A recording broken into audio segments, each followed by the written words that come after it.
Hello, welcome to this special late night holiday stream. That was strange. Everything just froze on my end there. Hopefully we're up okay. I'm gonna check real fast. Because that's never happened to me before in StreamYard. It was like counting down and then all of a sudden it wasn't. So I want to make sure we're all good to go here.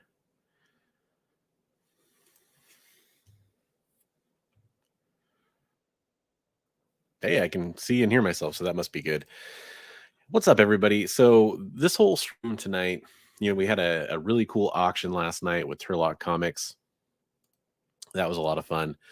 This whole stream tonight is a little bit different. This is just like, I know the holidays can be tough for some people.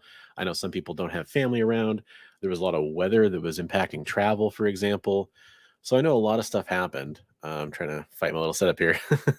A lot of stuff happened, and I just wanted to give people a chance to be able to get away from it if they wanted to.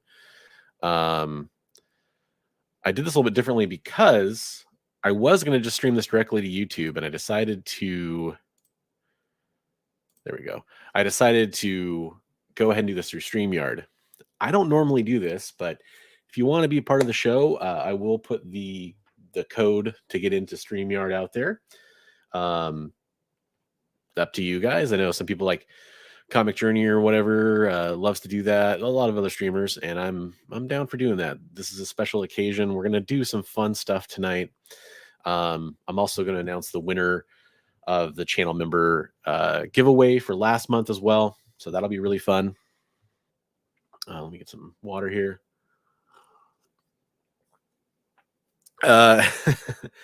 Holidays aren't tough for the Broncos. The entire NFL football season has been tough for the Broncos. I wish I had like an ugly sweater, something like that. I don't have anything like that. So I don't really have any. I have a couple like green shirts. But that's about it. Let's say hi to everybody. Chris Naples in the house. Chris was here yesterday for the auction as well. So was Frog Brawler. I appreciate that. And Rico showed up for a little bit at the end there too. Merry Christmas. Merry Christmas. Happy holidays. Whatever you celebrate, if anything, or if you just want to be a part of something to take your mind off things, that's kind of what this is. I definitely celebrate Christmas, and I will be doing so on Tuesday. It's kind of our Christmas celebration just because of schedules and the way things work out. That's when I'm going to celebrate Christmas. Yeah, it has been extremely rough for a lot of people, and that's kind of where I wanted to come in with this. And this is going to, we can talk about whatever. I think I missed saying hi to GT Key Comic, by the way. I want to make sure I get that in there. Hi, GT Key. We can talk about anything, topics you guys want to bring up. I might kind of meander into a couple of comic book related, kind of news things or whatever's going on. But for the most part, we are going to talk about just some fun light topics. And all the ideas I had are kind of Christmassy related. Like we'll talk about Christmas movies and stuff like that. I hope that's okay if you're here to kind of like completely not think about Christmas. Maybe, I'm maybe this wasn't the best place to come. But if you do want to be part of the show or anything like that, we can invite you on. Hopefully we get a few people that want to do that later. If not, that's totally cool too. I can hold down the fort. I'm pretty good at that. I want to make finally warmed up enough for the Bob the Cat to go out and poop. For Bob the Cat, is your cat's name Bob the Cat? That's cool. Or is Bob the Cat a dog? Yeah, I definitely hear that. For some reason, I want to start coughing as soon as I went on the stream. One thing I want to announce, this is me kind of cool. So I don't know if this is going to be a permanent feature of becoming a channel member, but I am going to try to see how we can go on this. I had an idea a while ago, which was to do a movie watch along, and we're not going to do it tonight. I that doesn't make sense. But the best way I can think to do it is to do a movie watch along and I think it seems to be for my channel members. And I think I'm going to create like I think an even cheaper level of channel membership. So anybody that wants to get on it can just get in on it. And it'll basically be like, I'll tell you when I'm starting the movie. I'll tell you what the movie is well in advance. So you got time to like, dig out your DVD or go to Netflix or whatever. I'll try to make it something that is streaming somewhere, hopefully. Except for the first movie. The first movie I want to do is a comic book movie. And it's a comic book movie I've never seen. I have never, ever watched Batman and Robin, the Tim Burton, schlock fest or campy, movie or whatever. I never have watched that. And I think it'd be cool on my first watch party to do that. So this is basically, we'll schedule a time. This will probably be sometime in like late January or something like that. Perfect time for Mr. Freeze, right? But you'll get an invite to a private video if you're a channel member, and I'll say like, okay, we'll sync it up, and this is when I'm gonna start it. I'll start the movie. I can't show it on YouTube, right? Like that's the thing. Might be able to get away with some of the audio coming through or something like that, but nah, you're pretty much gonna have to watch a copy on your own. And maybe we'll take like fan votes for future ones. We'll see. Like if people like it, if it's a cool idea, then we'll do more. But sitting back watching some holiday movies, and it's something I sort of thought about for my 40th birthday stream.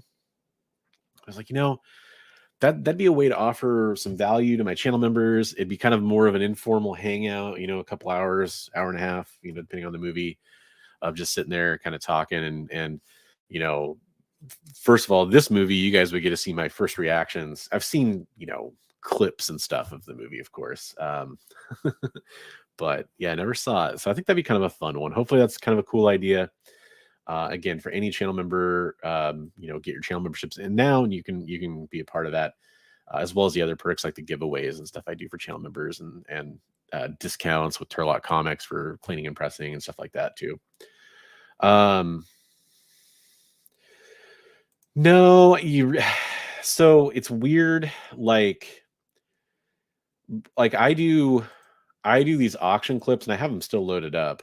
And I think they're fun. Like we'll do this one. I think it's perfect. It doesn't even have to be for an auction.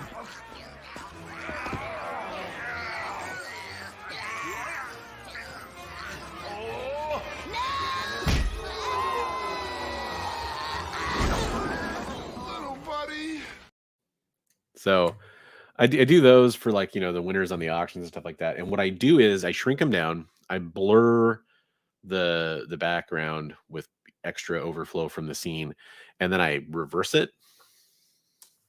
But I really don't want a copyright strike for doing a video. I want to avoid that wherever possible. The one thing I might be able to do is play it and broadcast it for people on my Discord. That actually might work. I think you can do that. That'd be cool. So we'll see if we can do that. We'll figure out some details, but I mean, the watch along things. I know other celebrities and stuff have done that before.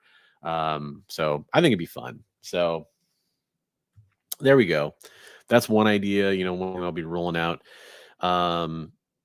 First thing I wanted to talk about, and again, if it's too much for people, I get it. But I think it's kind of fun. I think there's, a lot of, we're gonna talk about Christmas movies, and a lot of Christmas movies aren't even necessarily pro Christmas. And I'm not saying everybody here watching is upset about the holidays. Some might be or whatever, but part of it is like movies like Bad Santa, or I just watched Violent Night, or Scrooged, or quite a few really. They kind of, they're holiday movies, or you can go Die Hard, you could go a lot of movies that aren't, they're Christmas movies or whatever. I know there's the debates, but they're also just kind of movies that tell a different uh objective, a different what's the word for that? Different motive, different meaning. That's what I'm trying to say. Hey K-pop, happy holidays. Copper Age Babe holding it down upstairs. Merry Christmas. The Ref is an Xmas movie. That's the Dennis Leary movie? Jeez. That's like Phil Hartman and am I right about that? I haven't watched that movie since I was a kid. That's an interesting one. Yeah, so I kind of thought about that. Like, so we could talk about Christmas movies. Let me. Okay, cool. Is it Phil Hartman and Dennis Leary? And I can't remember who the mom is. Um, so we're gonna look for the best Christmas movies of all time. Editorial at Rotten Tomatoes is the first link. Esquire, Time Out, EW, Town and Country Magazine, Good Housekeeping, Country Living, IMDb. Yeah, let's go with IMDb. Okay, so we'll pull that up. Let's talk about it. Oh, Kevin Spacey. Oh boy. It's really hard for me to watch Kevin Spacey stuff these days. Um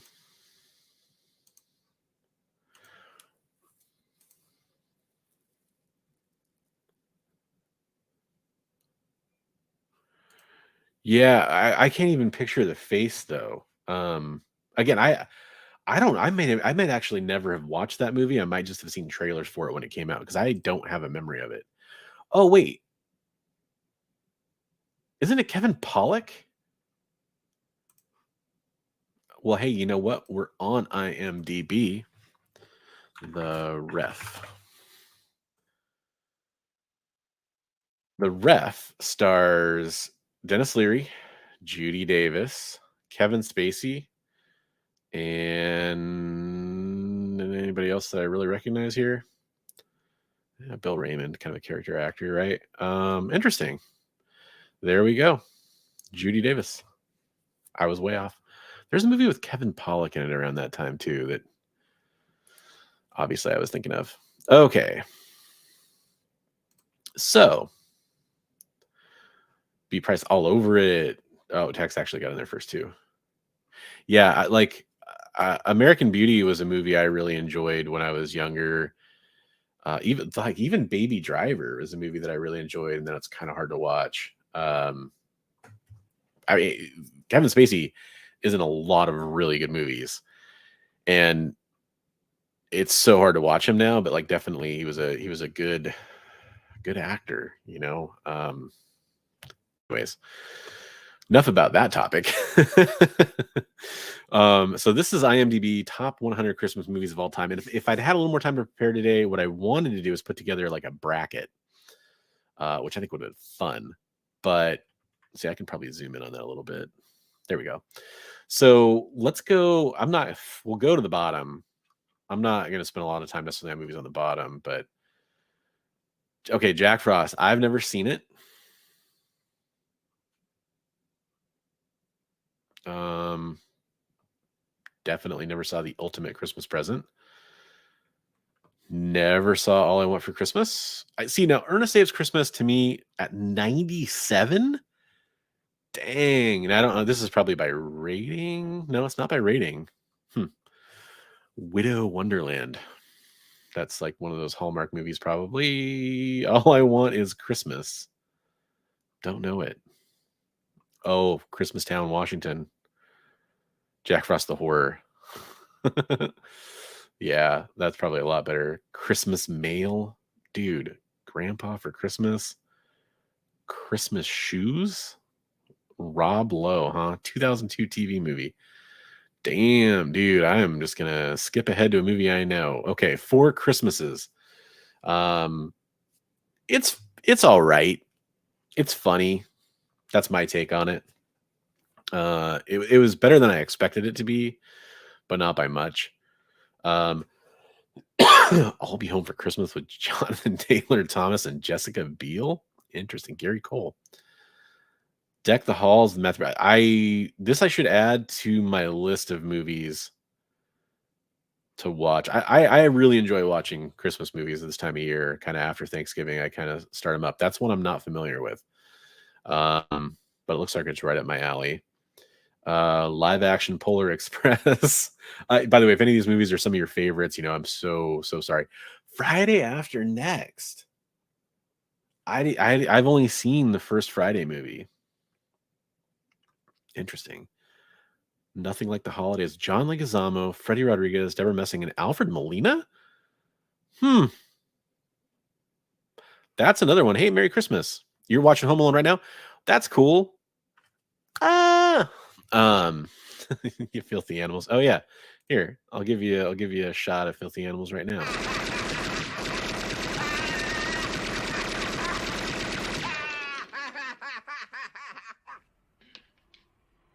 Keep the change, you filthy animal. There we go. That one's just for K-pop watching Home Alone right now. Wool socks are absolutely pimp. I will say that for sure. Smart wool socks, particularly, are very awesome. Mrs. Miracle with James Vanderbeek. Oh wow, mixed nuts. I remember this 14 Metascore, 78 on this list. Frosty the Snowman, classic. This is one of those kids movies that is. I recently watched it with my daughter. She loved it. I was able to kind of view it through her eyes a little bit more. It's a movie that I cannot watch as an adult, but it's definitely as a child it is top tier. Holiday in Handcuffs with Melissa Joan Hart in handcuffs. You have my curiosity. You had my attention. Now you have my curiosity. You have my curiosity. Now you have my attention. However, this supposed to go. Nativity with Martin Freeman. Man, a 2009 movie with Martin. I never even heard of it. Trapped in Paradise. Oh my god, this movie cracked my family up when we watched it like on VHS. That was in probably like 1994, so it's probably like 1995, right, when it came out on video or something. Because movies stayed in theaters forever back then. Nicolas Cage, John Lovitz, Dana Carvey. I doubt it holds up. I think I tried to watch part of the beginning of this with my wife a couple years ago, and it didn't look like it held up. But I remember that movie just cracking me up. That looks terrible. Very Harold and Kumar Christmas. The only good one is the first one. That's my opinion on that. 12 Days of Giving, The Christmas Card, Lemon Drop Kid, 1951 Bob Hope. Huh. I don't know it. If I don't even know it and it doesn't ring any bells, any Christmas bells, I'm probably going to skip over it. 85 One Magic Christmas with Mary Steenburgen. Harry Dean Stanton. That's interesting. That'd be one I'd put on the list. Yeah, we haven't even gotten to the good stuff. That's my opinion. Although Ernest Saves Christmas does not belong at 97. That's also my hot take. Holiday Affair, Christmas with the Cranks. Not a favorite movie of mine. Actually, hot take. All the Tim Allen Christmas movies are not my favorite, but it's better than a lot of these that I've seen so far. Noel with Susan Sarandon, Penelope Cruz, Paul Walker, and Alan. That's a strange cast. That's interesting. Okay, Fat Man. Fat Man was a very fun setup. I bet you some people are not familiar with this movie. I don't want to spoil it or whatever, but it's Mel Gibson, everyone's picture of who Santa Claus should be. As this is a kind of a prototypical Violent Night, by the way. Like, this is very, very similar to Violent Night in my opinion, because it's this modern Santa Claus, but he's a little bit more straight to the like guns violence. Yeah, plenty of things. 16 to be swapped with Ernest. Oh, there, yeah. Fat Man was all right, but Violent Night is better. Yeah, it was. This was a fun setup. I think it just kind of fell apart in the third act. Um, Christmas in Connecticut's a classic that I have not seen. Is it anybody in the audience? Is it worth watching? Should I add it to my list? Christmas in Boston. We're just doing Christmas in all the cities now. The Nativity Story. Probably not my cup of tea. House Without a Christmas Tree. Serendipity. This movie played in the theaters when I worked for Regal Cinemas. It looked like a giant steaming pile of coal to me every time I had to do any kind of checks on it. Little Drummer Boy from '68. That is a very much reimagined little poster there, I would think. Surviving Christmas with Ben Affleck, Christina Applegate, James Gandolfini, and Catherine O'Hara. That looks bad. Oh, Snowman. Snowman is really good. Snowman is really good. Just Friends, not one of my favorite movies. I think being an overweight guy, the concept kind of bothered me a little bit. Shooting straight from the hip there. Santa Claus is Coming to Town, Bishop's Wife, Lovely Still from 2008. What? This is a Christmas. Okay, a week before Christmas. All right. Interesting. Man, they're okay, White. Jeez. We finally got to like an actual classic Christmas movie. And Snowman is great. Yeah, I didn't mean to pass over that one too fast.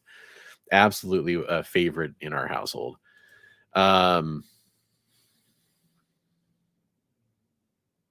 Christmas in Florida is an action movie with gunfights and Nazi zombies that eat bath salts. So is that like just a typical like Florida movie? It just happens to take place in December. Sorry, Florida fans, I had to do it. White Christmas, yeah.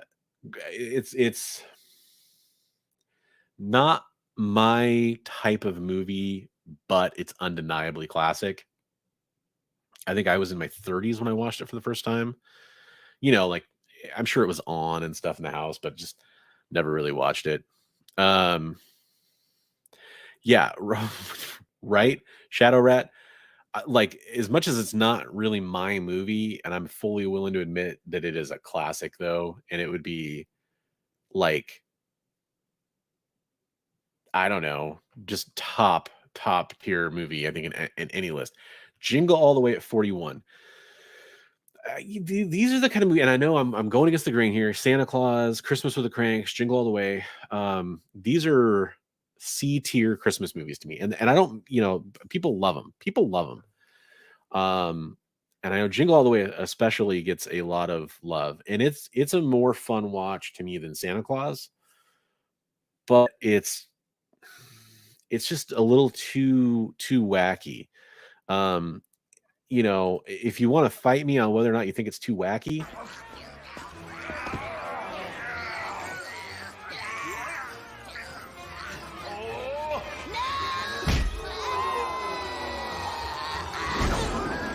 Little buddy. it's too wacky. On my end, that kind of messed up. I don't know if that happened on your end too. Um, yeah, well, I guess I don't get a Turbo Man. It's not a Cyclops action figure anyway, K-pop. So what would I do with it? What the fuck?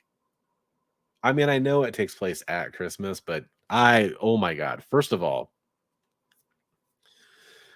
I feel like this is appropriate for us to talk about this. This is a comic book movie, and it's also in the news. So many thoughts. First thought is to have Shazam. This is like the worst Die Hard argument that it should be a Christmas movie, but to have it above White Christmas, Jingle All the Way, or Ernest Saves Christmas, Christmas for the Cranks, that is just that is just disrespectful. Now, I like Shazam. I thought it was a fun watch, and Zachary Levi recently made some comments. There's been a lot of stuff going on with James Gunn and everything about Black Adam, Shazam, whether or not these movies are going to continue.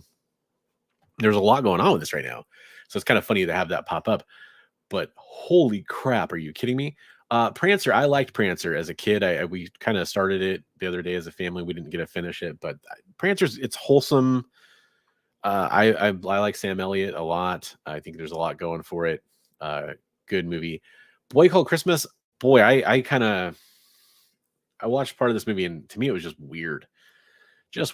And I didn't watch the whole thing. I can't give it a full rating, but geez, but still a better Christmas movie than White Christmas, right? Krampus is great. I like some of the horror movies. Krampus is actually pretty awesome. Um, it's one of those movies where it took me a while. You're trying to gauge whether or not it's taking itself seriously, and then when you finally see that it is definitely not taking itself seriously, that's when it really uh, kicks in. Last Christmas, not a movie I'm familiar with. 2019. Hey, Tex, here you go. The Ref at number 35. Light years ahead of White Christmas. Light years ahead of Jingle All the Way. Still a better Christmas movie than Shazam, according to IMDb.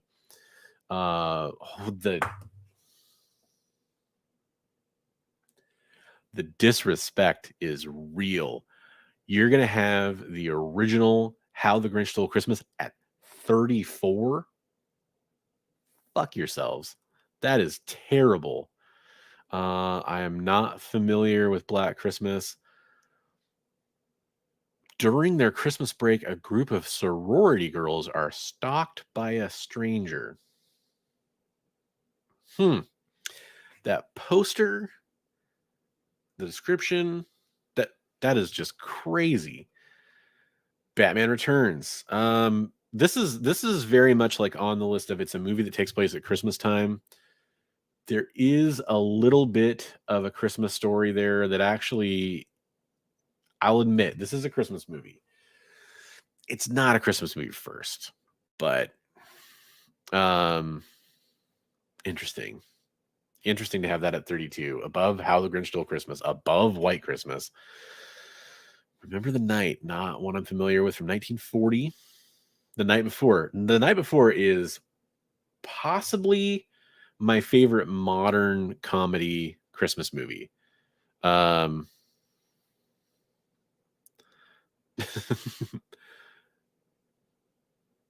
Better Watch Out from 2016. Is this a foreign film? Huh. 8-Bit Christmas from 2021. Neil Patrick Harris. Oh, it's an HBO Max. Anybody seen this one? Is this one good? Family Man is underrated. This is actually one of my favorite Nicolas Cage movies. I haven't seen what's above it, but I've seen what's below it. Actually, 27 might be about right for this. Christmas Chronicles. I didn't really love it. It's probably not for me. Hey, Merry Christmas, Jada Collector. How's it going? Violent Night. Yeah, so I watched Violent Night the other night and I really enjoyed it. Now, it felt a little derivative because of Fat Man, there's a little bit of Fat Man, a little bit of Die Hard, and a little bit of Bad Santa in there to me. Not as much Bad Santa, just kind of the Bad Santa, I guess you could say. But it's really enjoyable. Merry Nerdmas, I like that. Yeah, it's worth watching for sure. If you have access to it, definitely check it out. Polar Express. This movie, when it first came out, creeped out. It's very much in the uncanny valley of graphics for me. And I don't like the animation. I don't like that really. If you kind of look at it, like everybody looks like Tom Hanks, which is creepy. But it was a very solid movie. It's a very solid movie. Silent Night. In a cabin in a World War II front, a German mom with a son mediates a truce, between 3 German and 3 American soldiers so they can celebrate Christmas Eve 19. This could be great. This could be terrible. Linda Hamilton. It's a TV movie. Interesting. Christmas Story. So I have not watched this. I've heard everybody says it's terrible. Love Actually. Love Actually, great movie. I really like the multi-weaving plot threads. Some people definitely are detractors of this. And how is this even fucking ranked? 489,000 votes. Christmas Story Christmas has 11,000, and The Shop Around the Corner has 34,000. Oh shit! I did not want to. No, no, no, no, no, no, no, no, no, no, no, no. Backy devil. Okay, I accidentally opened a link to HBO Max. Love Actually, but I Love Actually is really solid. Um, yeah, there's some Home Alone in there too. You're right. You're right. Good point. Um, yeah. Well, he also used to be a better actor than he is now. He also kind of was remembered more fondly. God, sorry, we keep yawning. Apparently, I don't think he's as solid as people make him out to be, but he had a lot of better roles earlier in his career than later in his career, and yeah, because of what you said. Although he's trying to kind of go in weird like meta Zen level of like accepting roles, like oh, what's the name of that movie? It's the woman's name, Mandy. That movie was fucking weird. Like, and I know a lot of people really like that movie. It wasn't for me. I don't think. I still want to watch Pig. It's another movie he's in. Happiest Season, not Kristen Stewart. I'm not saying that like I really like that underwater movie she was in, but she's not been in a lot of stuff that's for me. Nightmare Before Christmas. People love it. I get it. I don't understand it. And I associate it more with Halloween than I do with Christmas, but um it should be on the list and higher up for sure. Oh boy. Hmm.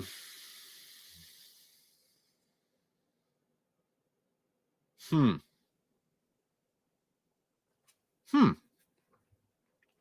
Joy Joy Newell. I don't know how to pronounce that. Noel, obviously, but the first word is what's actually tripping me up, believe it or not. Another early war themed Christmas movie. This is about the truce in the First World War. Yeah, so that's a very famous story for sure. Um, yeah, look, I mean, I know people love it, and I do not want to um shame anybody's kink or whatever. Like, um, but it is not the best movie in my opinion. I'm sorry. Charlie Brown Christmas, solid classic. Interestingly enough, I just learned this not that long ago that Charlie Brown Christmas was a Coke product. Coca-Cola, not cocaine. There wasn't a bunch of, Charles Schultz wasn't all high on cocaine when he made it. I don't know, maybe he was. But a Charlie Brown Christmas was actually Coca-Cola bought and paid for it to run an ad for Coca-Cola, essentially. Kind of interesting. The Santa Claus. People love this one too. It's not one that I can recommend. For one thing, it's kind of creepy in concept. I don't feel like the payoff is really worth it, but I know people love it. And I know people love it. I don't want to, yuck anybody's yum here. I get it. Trading Places, solid freaking Christmas movie. Um, it's kind of a Christmas movie in a very real way, like because of the themes of it are very much about what Christmas is really about. That's good. I'm glad it's this high up on the list. Okay, Scrooged also should be high up on this list. Scrooged is fan fucking tastic. It's a top 10 one for me, most likely. I've never really kind of sat out and done the rankings for this, but see, now, Edward Scissorhands is not a movie I think about as being a Christmas movie. I know it technically is, but yeah, Tim Burton and Christmas to me don't go well. Bad Santa, Bad Santa. So let me explain to you like what it's like. So this was another movie that came out when I worked at Regal Cinemas, and what happens, I was a projectionist, I was a manager, I did a lot of things for Regal Cinemas. Back then, when you had film, the film would, probably most people know. So the film would arrive in reels. You had to splice all the film together and get it all wound up onto one platter that would play.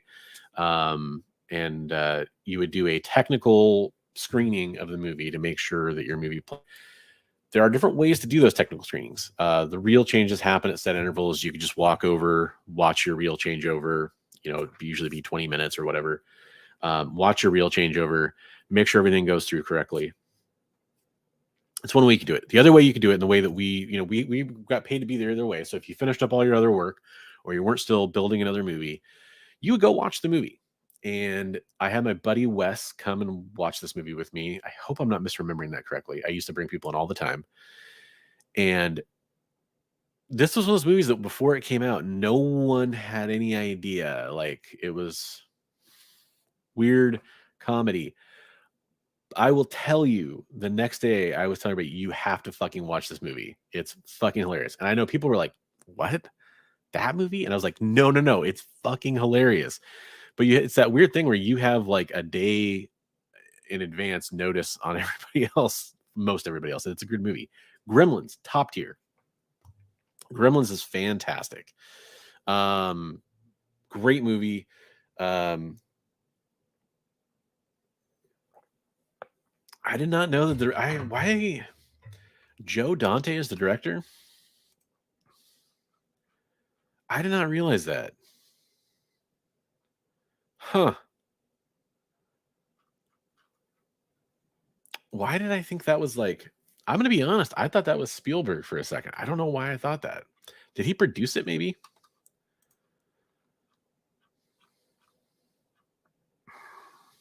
Oh, Chris Columbus was the writer. Okay. Maybe that's what I was thinking of. I thought it was somebody that had a pedigree. And by the way, maybe Joe Dante does. I'm just not familiar with it. Elf is fantastic. Ooh. I said the night before, this might be the best modern comedy Christmas movie. Miracle on 34th Street. It is really good. It's really good. It's my favorite old timey Christmas movie, I think.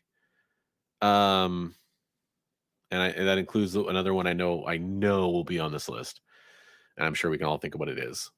A Christmas Story. I loved it. I remember this is one of those movies I remember watching, and the first time I watched it, I was like, "This is so smart." I remember thinking that's what I thought when I watched the movie. It's so smart because this is how kids think about Christmas, and it captured that very well. But more importantly, that's how it's captured how people think about their parents and stuff, right? Like, it's really great. National Lampoon's Christmas Vacation. This to me is the greatest Christmas comedy of all time. It is so good. K-pop Christmas Story, or like because you've watched it too many times, or what? Okay, is it because you watched it too many times? It's one far too much. Okay, it needs more love. Okay, all right. It's a good one. It's a good one. And then National Lampoon's is just top tier to me. I try not to watch it too often because I don't want to burn it out for life. By the way, probably my favorite Chevy Chase movie, probably. Caddyshack's really good, but it's kind of hard to think of it as a Chevy Chase movie. It's more of an ensemble. Rudolph the Red-Nosed Reindeer. Yeah, I mean, actually, my hot take on it, I think it's kind of creepy. I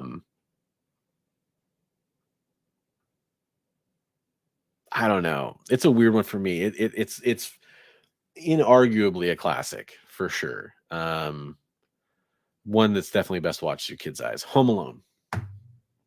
Great movie. Touching. One of my favorite things about Home Alone these days is checking out like the articles, like, kind of looking at it from a different perspective, or like, what the fuck did Kevin's dad do for a living to like have this, like, essentially this McMansion house and like, he didn't pay. This is what people bring up. Ostensibly, it seems like everybody's flying to France just for the hell of it. Like, man, a lot of waste management jokes get brought up. But this, as a kid, this had me rolling. Just, oh my god, this kid was so cool. Okay, so the 51 version of A Christmas Carol. I don't know if I've ever seen it, honestly. Maybe I did. There's so many fucking versions of A Christmas Carol. I don't know if there's another one that was older than, 1980 or so that I watched when I was a kid. I don't really like the pure Dickens original story that much. Die Hard, the most controversial Christmas movie of all time, right? Um,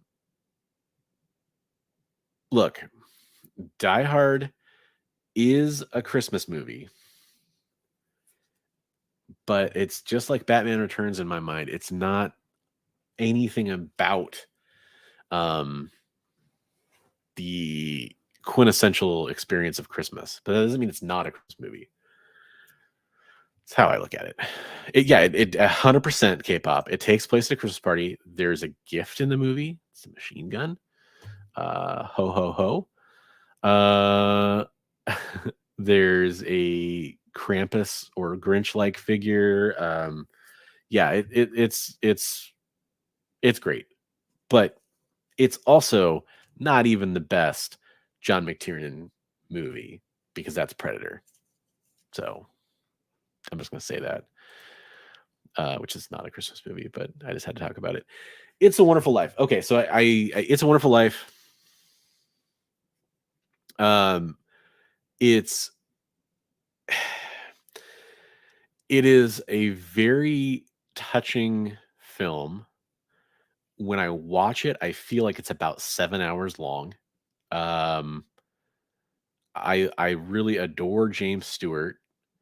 It's funny watching it because James Stewart is actually not as likable.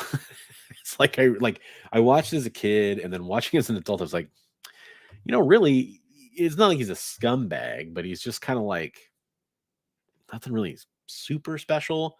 Um,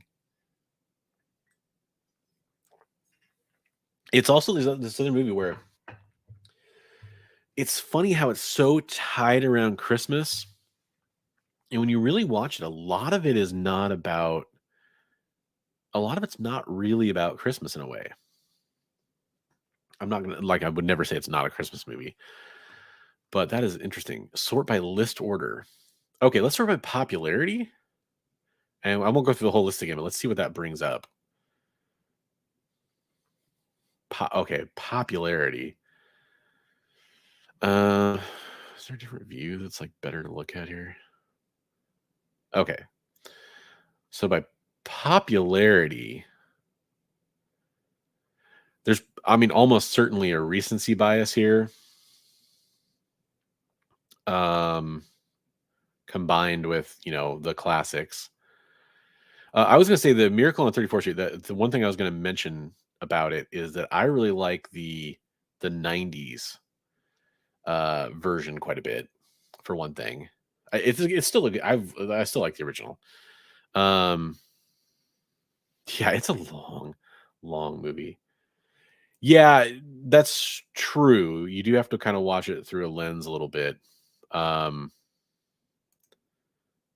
Yeah, for sure, for sure.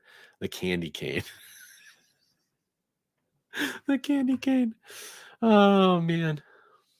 Um Jimmy Stewart's the bad guy. Um I don't I don't think he's a bad guy. It's just that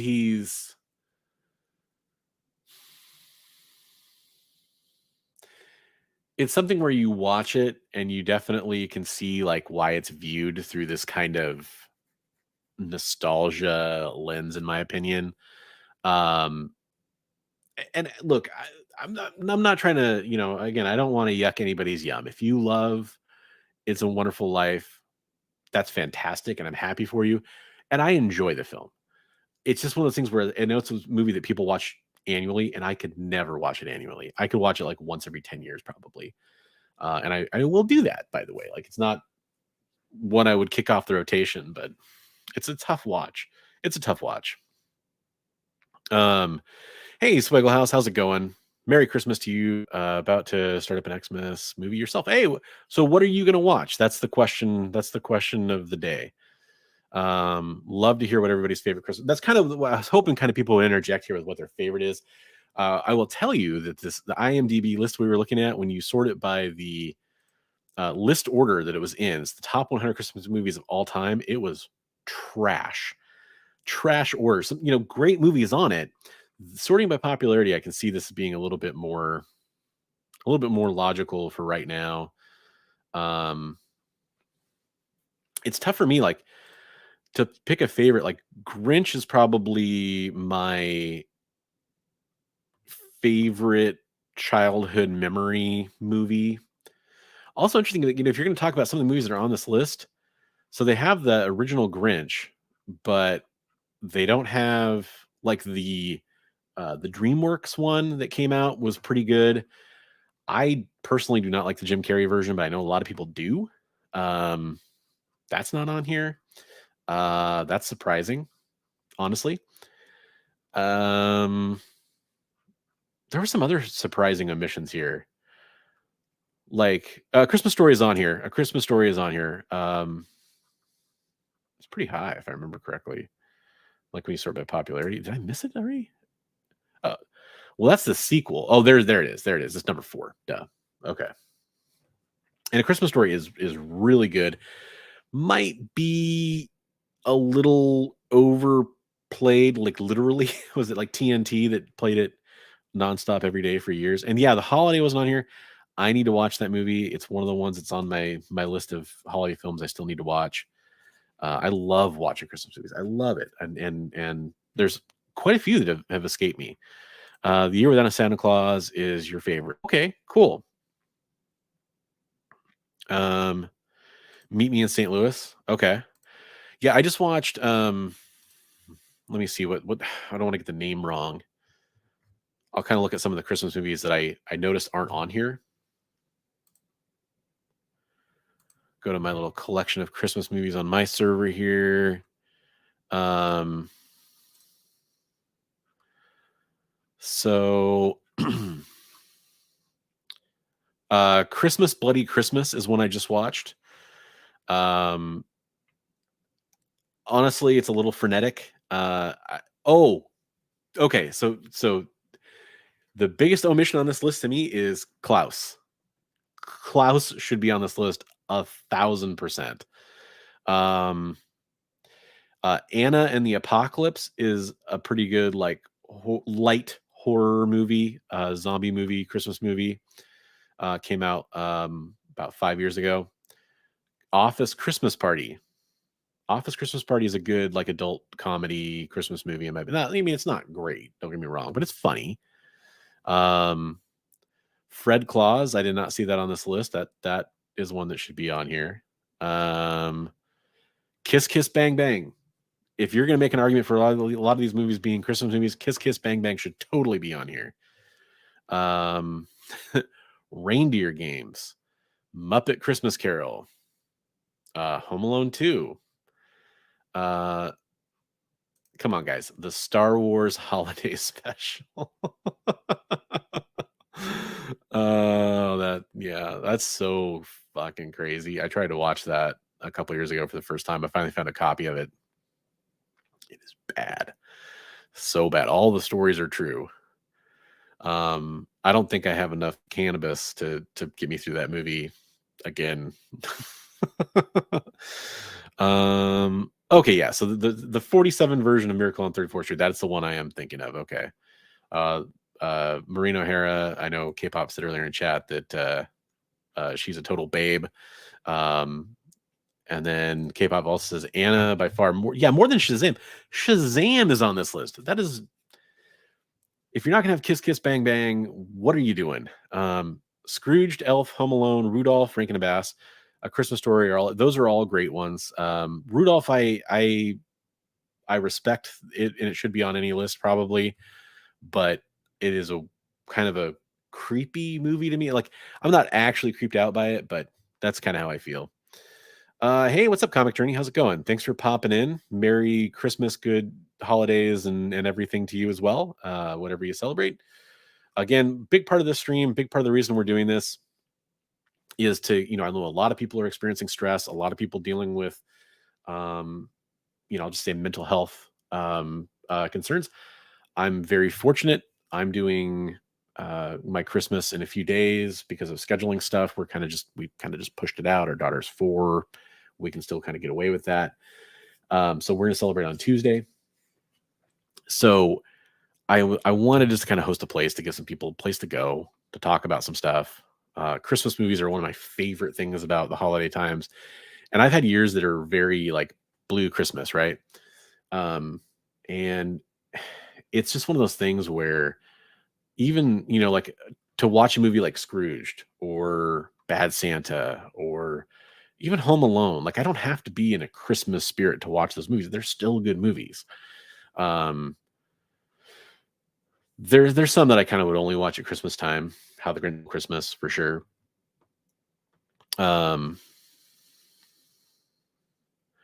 Wait, is Buddy in here? Did I miss Buddy?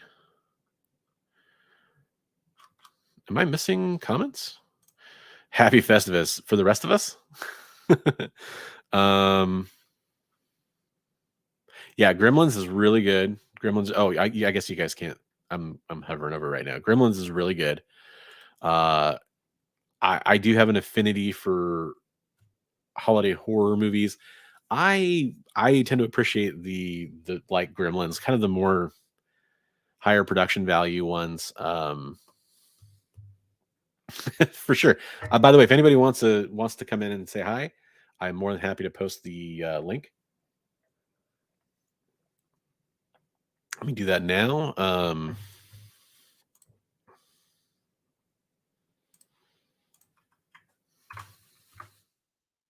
Here, I'll just do that. Anybody, you're all welcome to come in. This is not a traditional stream as far as like me going on about my stuff. Actually, just remove myself from the stream. That was fun. Buddy, you are here. I don't know if you had a comment earlier. I'm sorry, I did not see it. Rambo, First Blood. Does First Blood take place at Christmas? I don't remember that at all. Oh, interesting. A lot of comments keep getting blocked. I just saw that message. Let me. Why would they be getting blocked? Wow, I did not know that. I don't know why they're getting blocked. I haven't really. I know YouTube is being more like militant about cracking down on that stuff. Here, I'll pull up the video on silent, so I don't miss any comments coming through.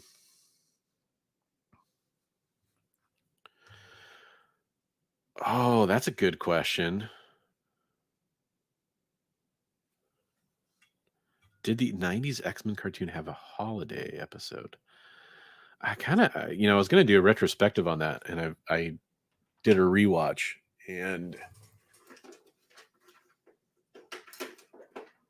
I don't remember there being one. Okay, I'm just gonna make sure. So the funniest thing about Buddy's comment getting blocked is he's a freaking channel member.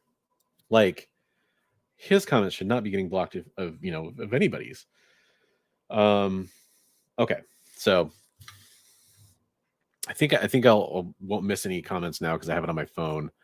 Let me go to live chat instead of top chat. Okay. I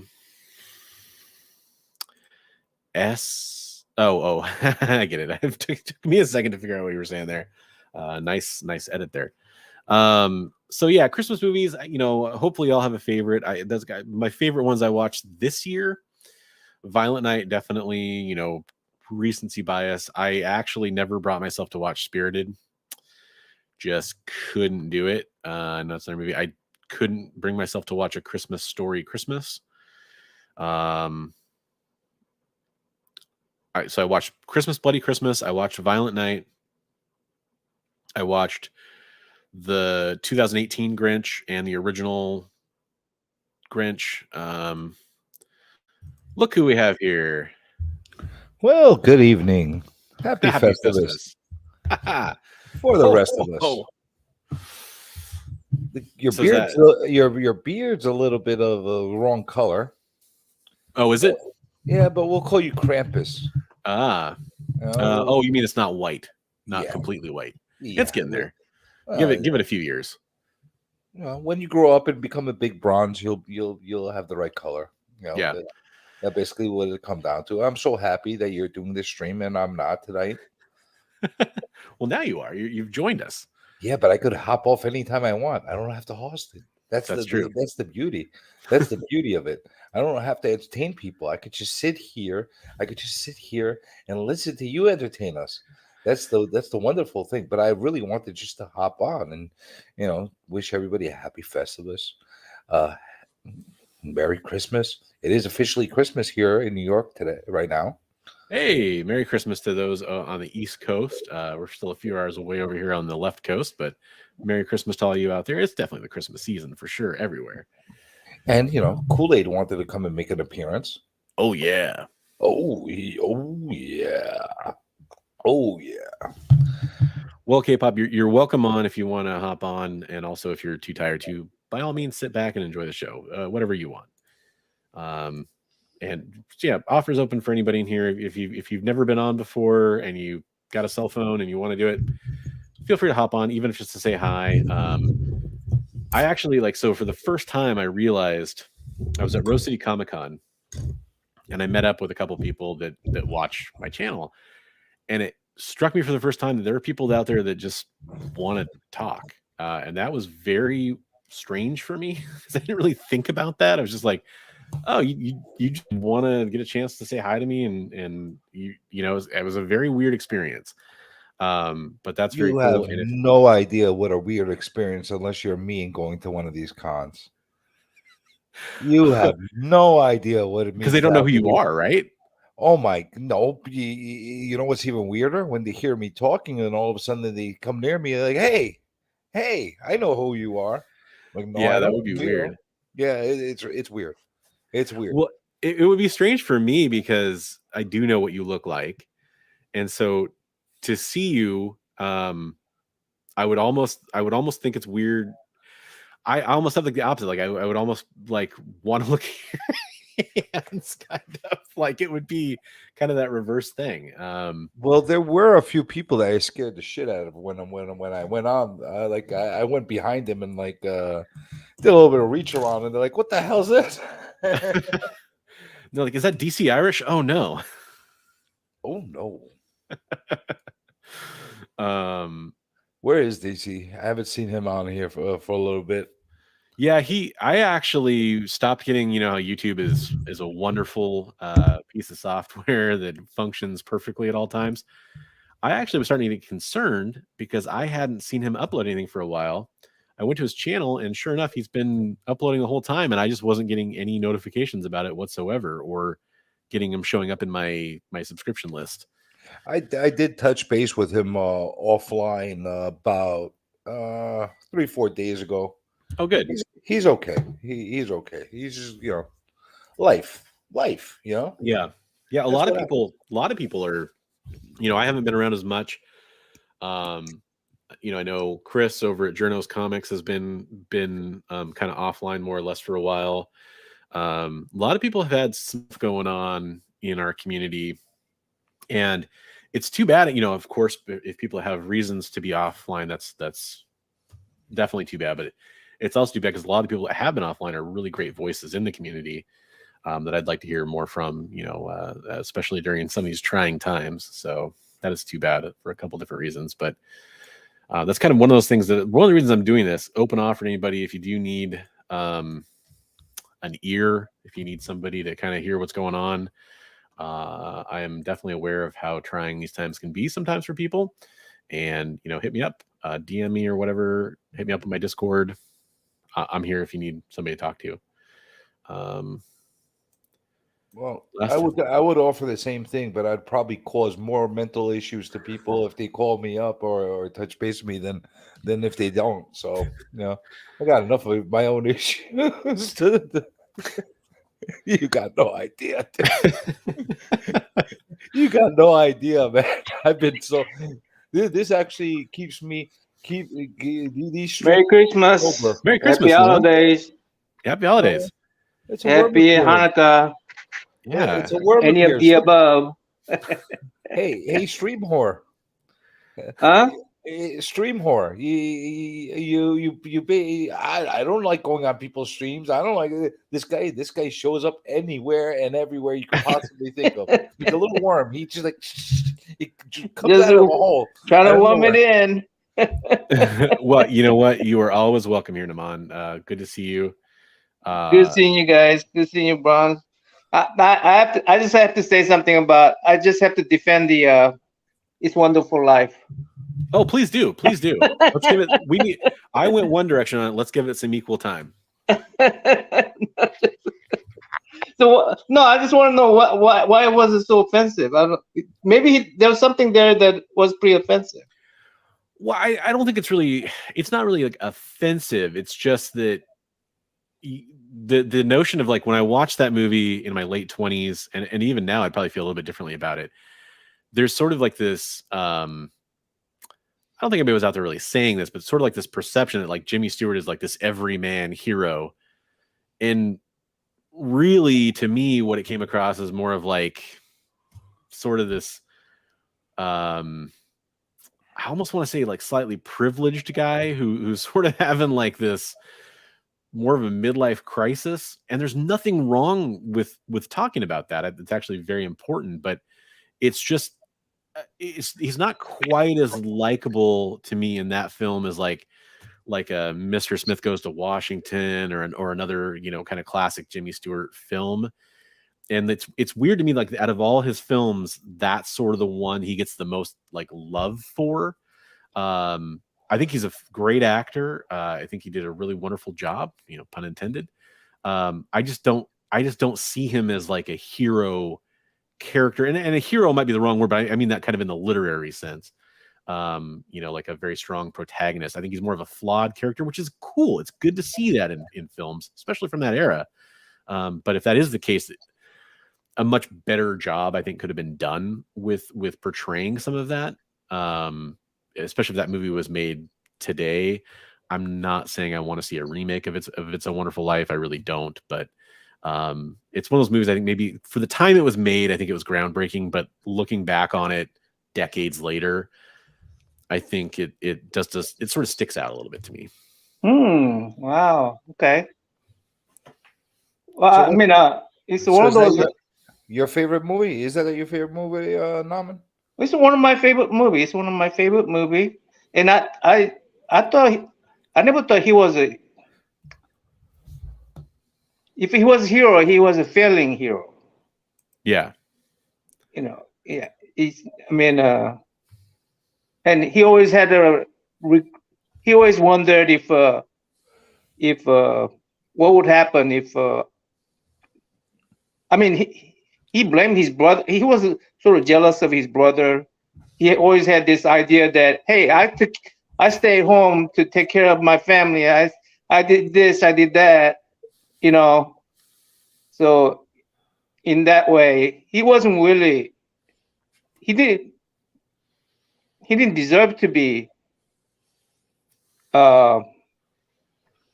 Those things are not something that we admire in people, right? Right. You don't go out there and challenge yourself. You hide behind excuses. So I never thought of him as a hero, but the way that he's angel, the way he's angel, allow him to be,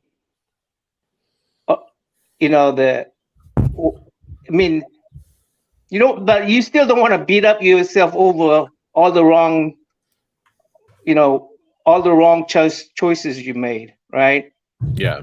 And I don't know. I just find it beautiful that even a person like that has uh, something that is, when it's all said and done, so like it's a fate story, right? That there's reason why even a person like you exist. Well, So I don't know. I thought it was what everybody's dying but to hear the something about reason. you. I mean, I respect your perception on that. I could see it, but reason I was concerned was maybe he had some kind of a personal, something outside of Hollywood. I mean, something in real life that he was a bad person, because I was in middle. I came in the middle of a conversation, so I didn't Oh, know. I get So what I you're was saying, kind of concerned like a about that. character So issue I or was, something. yeah, I thought maybe like John Wayne, for instance. Yeah. He's Well, everybody's hero, but you find out later that he's a big guy and all that. And so Yeah. you don't respect him Well, as much the as you used to. community has one dying question for you. What beer are you drinking? I've been drinking wine. Oh my God! Yeah, You got all bougie on us. I think it's a collared shirt. You yeah, I got got my all color bougie shirt with the too. wine. You got all bougie with the wine. Hey I'm man, at my sister's place. That's why I don't have access to beer. When was the last time you saw It's a Wonderful Life? Probably like 3 or 4 years, maybe. Oh, you've seen it that recent? I haven't. Yeah. I tried to see it a couple of years back, and I couldn't get through it. To be honest, Really? yeah, I don't know. Some of those movies, for me personally, they don't stand the test of time as far as being able to watch them over and over and over again. You know what? I can Wow. watch it over and over again without even hesitation. A Christmas Carol by Disney, the one with the Mickey Mouse and the Scrooge McDuck and all that. I could watch that anytime, no problem. And I could watch Scrooged, not a problem, with Bill Murray. that's the best interpretation of A Christmas Carol, in my opinion. I could watch either one of those, without hesitation. I won't get bored. I could sit through it without falling asleep, no problem. Christmas, A Wonderful Life. I couldn't sit through it again. I couldn't sit through Miracle on 34th Street either. Well, Miracle 34th Street. I didn't get attached to that one. I could watch it. The Miracle. I mean, Wonderful Life. I could watch Christmas Story anytime. Yeah. If somebody say, "Hey, let's watch it," I'll go and watch it. A Christmas Story. You're talking about the one with the what's You will his name? shoot your eye out. Yeah, that Yeah. I could watch anytime.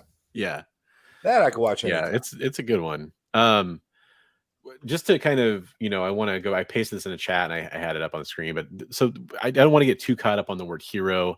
I mean that like in the sense of almost like protagonist, but I use the word hero because this is I pasted in the dictionary definition: a person who is admired, idealized for courage, outstanding achievements, or noble qualities. And that it's kind of that nobility part that, to me, that's I guess the reason that I kind of like honed in on that word. I don't want to get caught up on the word hero. It's not really the point, but it was more like because he's not just the protagonist. He's somebody that I think a lot of people maybe kind of identify with, or there's some aspirational qualities there. Yeah, like Gizmo. Gizmo was a great hero. Yeah, they're very, very similar characters, actually. You Gizmo don't want to was feed a Jimmy Stewart after midnight. Fantastic hero. Otherwise, you get a bunch of Ernest Borgnines pop out. It's crazy. Don't get him wet. Definitely don't get him wet. Ask any stripper in Dallas. But yeah, now it's starting to sound like my channel. Don't get caught up here. Don't get caught up. No. Ron does not want to get censored. But I did want to highlight this real fast. Bottom tier, we are happy to be here for you. Definitely wanted to kind of have a place for people to hang out. And also, somebody who built a kitchen playset about 2 years ago on Christmas Eve, I can totally relate to that. It's a pain in the ass. It's fun in a way. It's definitely fun in a way, but also kind of like a pain in the ass once you. It's like assembling any IKEA No, furniture. You get like halfway through it, and you're like, it's a "What the hell?" pain in the ass. Yeah, It's a pain. Anybody that's recently built anything for kids in these stupid sets, they don't connect well together. But I don't know what it is. All these pieces, you're trying to put them together, and the pictures don't go well together. They give you these little these little specialized little nuts and bolts and stuff like that. You can't even use a regular screwdriver for. They're annoying. They're annoying. They're annoying. And there's always extra pieces. I don't know why I always have extra pieces. on mine for my daughter, I literally it came, different like molded heavy plastic pieces, and you had to like drive a wood screw through the plastic. There's no pre-cut hole or anything. I'm Exactly. like, really? Like I'd have to get out the drill for this. I just powered through it with the driver, but I was like, this is ridiculous. And the freaking plastic is like malleable. It's not like firm. Like when you're drilling through it, it's like warping. It's like, what the hell? Yeah. I had to go get like special like washers and stuff like that to put on there just to make sure it's reinforced. Like, it's a pain in the ass. It's a pain in the ass.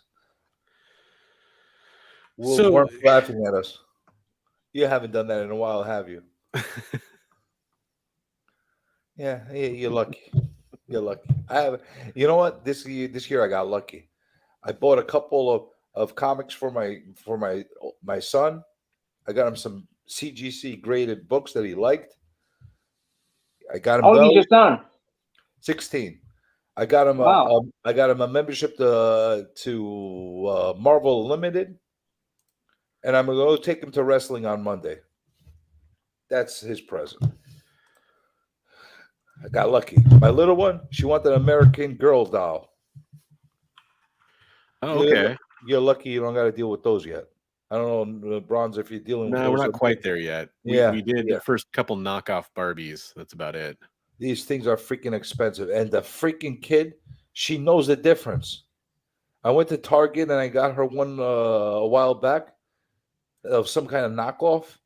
She's like, this is not a real doll. I'm like, how do you know? She's like, no, it's not the eyes don't do this and the skin doesn't feel like. I'm like, look at this kid. She's 7 years old and she freaking knows what the hell the difference is. And then my older daughter, she's tough. She's tough. I ended up getting her Knicks tickets to go see the Knicks Nets.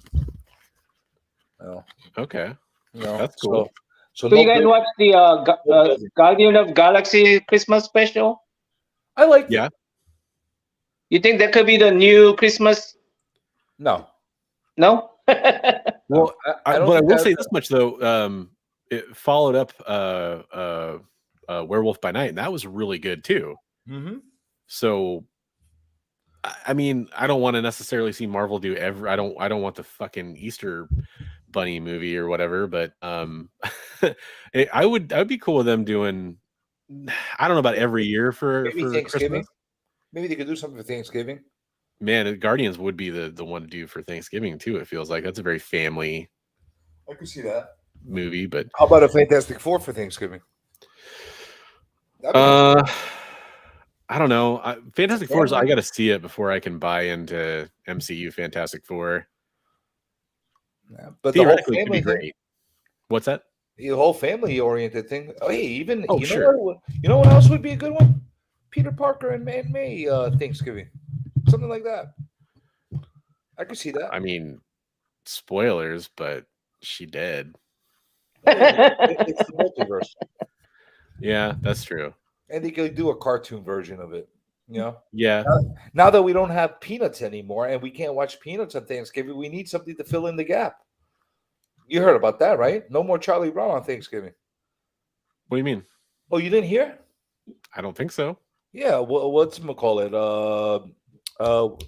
Apple. They bought the rights to the Peanuts, and they refused to play the Thanksgiving special anymore because there was one scene. There was one scene where they're all having dinner, Thanksgiving dinner, And they all have androids. yeah, yeah, pretty much. They- but I never even noticed this, and I don't know if it was done on purpose or if it was just like a goofy. Oh, you told me about this one. Okay. Yeah. So they're all lined up, sitting on one side of the table, and the one black kid from the Peanuts Gallery was sitting on the. I don't ask me what any other names other than Charlie Brown. I don't know any and Linus. I don't know any of the other names. But the one kid that was the one black kid that was on the other side was sitting all by itself, and they're like, "Oh, that's not right." So they took the whole cartoon out. Huh. Nice, right? I don't They could I have don't cut get the the scene out. logic. Like, They could have cut the scene out. You didn't well, have to, but even or remastered it. You didn't have to cut the whole Charlie Brown Thanksgiving special out. but like to me, it's like for the time that came out, and I hate to say that this is true, but for the time that it came out, even having a black character there probably meant something to a lot of people. True. That shouldn't be, it should have been more accepted than that, of course. But True. I also don't believe it was intentional. The way the scene was made, I remember that cartoon. yeah, It wasn't done like, oh, we're gonna ostracize him. We're gonna keep him on the other side of the table. He's got leprosy. Let's put him there. There wasn't. I think it just unintentionally was done that way. I wonder if I can just find a picture of that real fast. Because back then, it might have to do with something with the way the animation worked. I don't know, but listen, I'm not giving them any excuses. Maybe it was for a racist reason. Cut the scene out. I mean, hold on. What if it was some kind of a protest by one of the animators that say, "Hey, how come there's no black guy in here?" And then maybe the animator decided to by himself put in a little kid and not being noticed, to give the message. Unless we talk to the people that actually made that cartoon, we'll never know the intentions or the reasons why it was done. Yeah, but since it is art, I'm in a way interpreting it without knowing that, right? So the way I see that particular art is that maybe there wasn't a message in there that says, "Hey, why isn't there a black kid, and why isn't there a black kid in this group of kids?" And it's just to highlight that he's not being noticed. Why. And all we're doing is speculating of why it was done. All they had to do is one of two things: either remaster it or cut the scene out. That's all they had to do, and they would have kept a nice Thanksgiving special going on. Because I as far as I remember that, the rest of it, I didn't even remember that scene, but the rest of the whole production was a very good message that was attached to it. By the way, yeah, I agree. K-pop, the reason why they took down the Little Rascals was for a completely different reason. What's his name? Bill Cosby had bought the rights to it, and it said that he will never allow them to be played again because of buckwheat. Hey, Bron. Yeah, I appreciate you letting me come on. I'm gonna get back onto chat room because I'm holding up a phone like this. So it's all good, man. For sure, I appreciate you hopping on. Thanks for coming. Okay. In. Happy holidays. Merry Christmas, everybody. Merry Christmas, Mama. So I pulled this up because I had not heard of this. Obviously, first of all, it says it's airing on Apple TV Plus again this year, but there's the image that sounds like we were talking about. Again? Yeah, and then somebody was in chat. I was kind of trying to. I know it was taken down. I know it was taken down for that specific reason. Now I don't have Apple TV, so I don't know if they put it back on. But it sounds like let's scan this article here. But that picture that was at the top was the exact scene I was talking about. This one doesn't. Unless I'm missing it, doesn't really seem to be talking about them taking it down. Oh, they were. They took it down. It was a big deal when they did it. It was a very big. Why do you think they have specifically that picture on there? Yeah, well, I mean, but I'm just saying, like, I was trying to find an article talking about them taking it down. And it's a very odd look at it. He's sitting in a lawn chair. It makes no sense. He's got a lawn chair. Why everybody has those other like crappy toddler seats that they're sitting Well, on? they don't match. I mean, like, oh, I don't remember these characters' names, but like, they're in different types of Marcy chairs. wasn't one of them. Marcy, was she the one that kept pulling the football away from him? That's Lucy, who's not even in Lucy. this. That's the only other. Well, okay, so that's Linus at the head of the table. Obviously, Charlie Brown. Linus, I remember. Obviously, Snoopy. This is me trying to remember. Darcy, was one of them called Darcy? Snoopy, obviously, I remember. Oh, there's Peppermint Patty. Peppermint Patty is the yeah. girl with the freckles. Was there one that was called Darcy? Well, I think Marcy, maybe it was like her sidekick. Marcy or Darcy or something. I don't remember. Marcy. I don't know.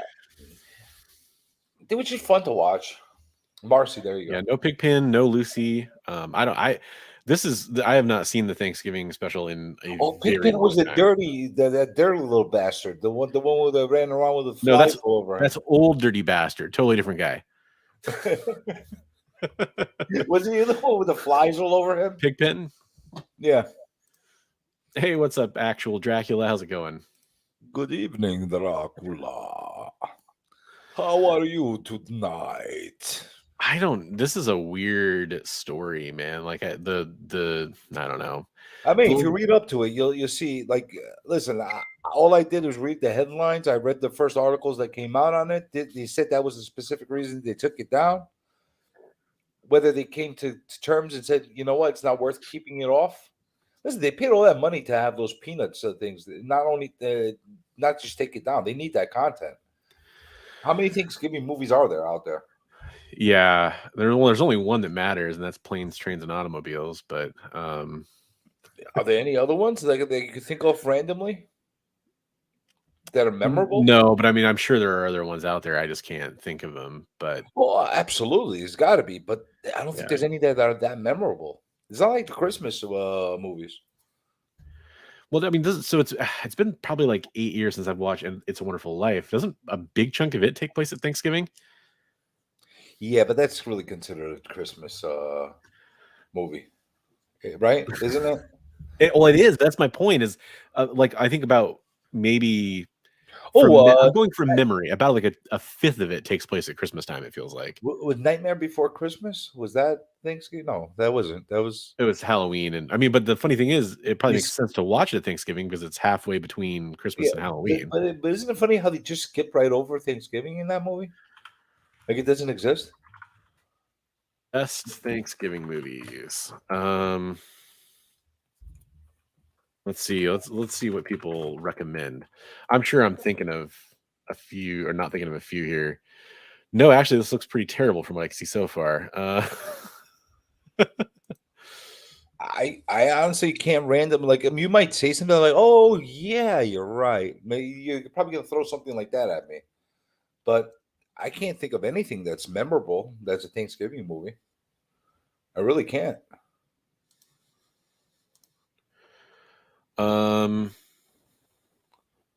The Gold Rush from 1925. What the hell? Oh, I guess it sort of makes sense that you consider Miracle on 34th because it's a lot of it's at the Macy's Day Parade. That's true. I have actually never seen Fantastic Mr. Fox. It's on my list, but that's I could see that. Sure, being one that people like. How is Planes, Trains, and Automobiles is number 6? What the fuck is with these lists? This is so stupid. These lists are rigged, man. I'll tell you something. Even with the Christmas list, and I don't know who's coming up with these things. 8 Crazy Nights. That's a Hanukkah one. But I will say that should definitely be on a list of holiday movies for sure. True. Spider-Man. That's right. Was that a Thanksgiving movie? I mean, I'm not going to say like it's a huge part of the movie, but it definitely takes place during Thanksgiving. I mean, if there's a scene or there's a part of it that takes during Thanksgiving time, does that really make it a Thanksgiving movie? Is it the final fight with him and Green Goblin? Is that during the parade? I don't know if it was a Thanksgiving parade though. I think it was some other Oh, kind of Sin of parade. a Woman. That's another good one. That was Again, Thanksgiving. it takes Hooah! yeah. Man, I love He's that movie. got a great ass. That's my favorite line for that movie. That's Heat. No. Wasn't it? Was it Heat or was it? Scent of She a had a Woman? great ass, and your head was Great way ass. up in it. I'm gonna take a flamethrower to this. No, what was that? Maybe it's in What- both, I but think he definitely says it in Heat. I thought he said it to that little Chris O'Donnell guy that he was mentoring. I could have sworn he said that to him. He says something about, there's definitely some scent of a woman, and I don't mean that in a dirty way. I don't think it's really meant that way, but That was such a good movie. I don't know if that was a Thanksgiving movie, but it's such a good it does take place during Thanksgiving. That tango song that they played is Yes. one of the songs that are cemented in my head. Yep, 100%. Oh, Big Chill. Yeah, that makes sense.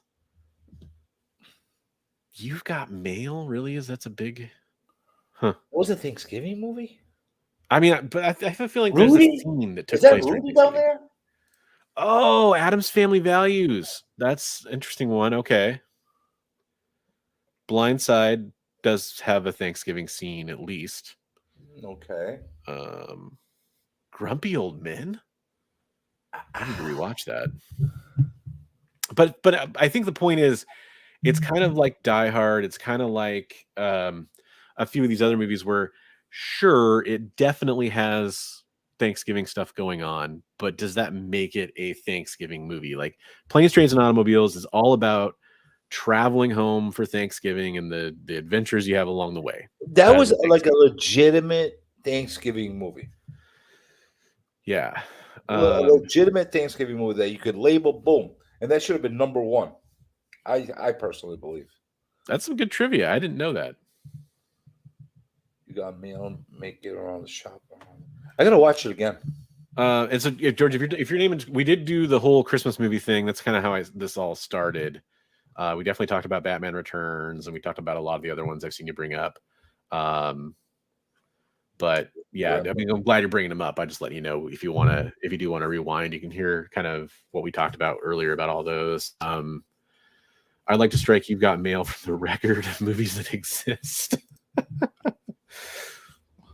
It was kind of cute. I don't know. The whole Meg Ryan. I have to watch it again. Honestly, listen, Meg Ryan, Tom Hanks went down the drain as soon as he did Joe versus Volcano.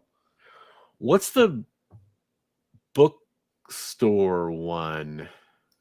You Got Mail? No. Is that? I thought it was a different movie. Seattle? Sleepless in Seattle? No.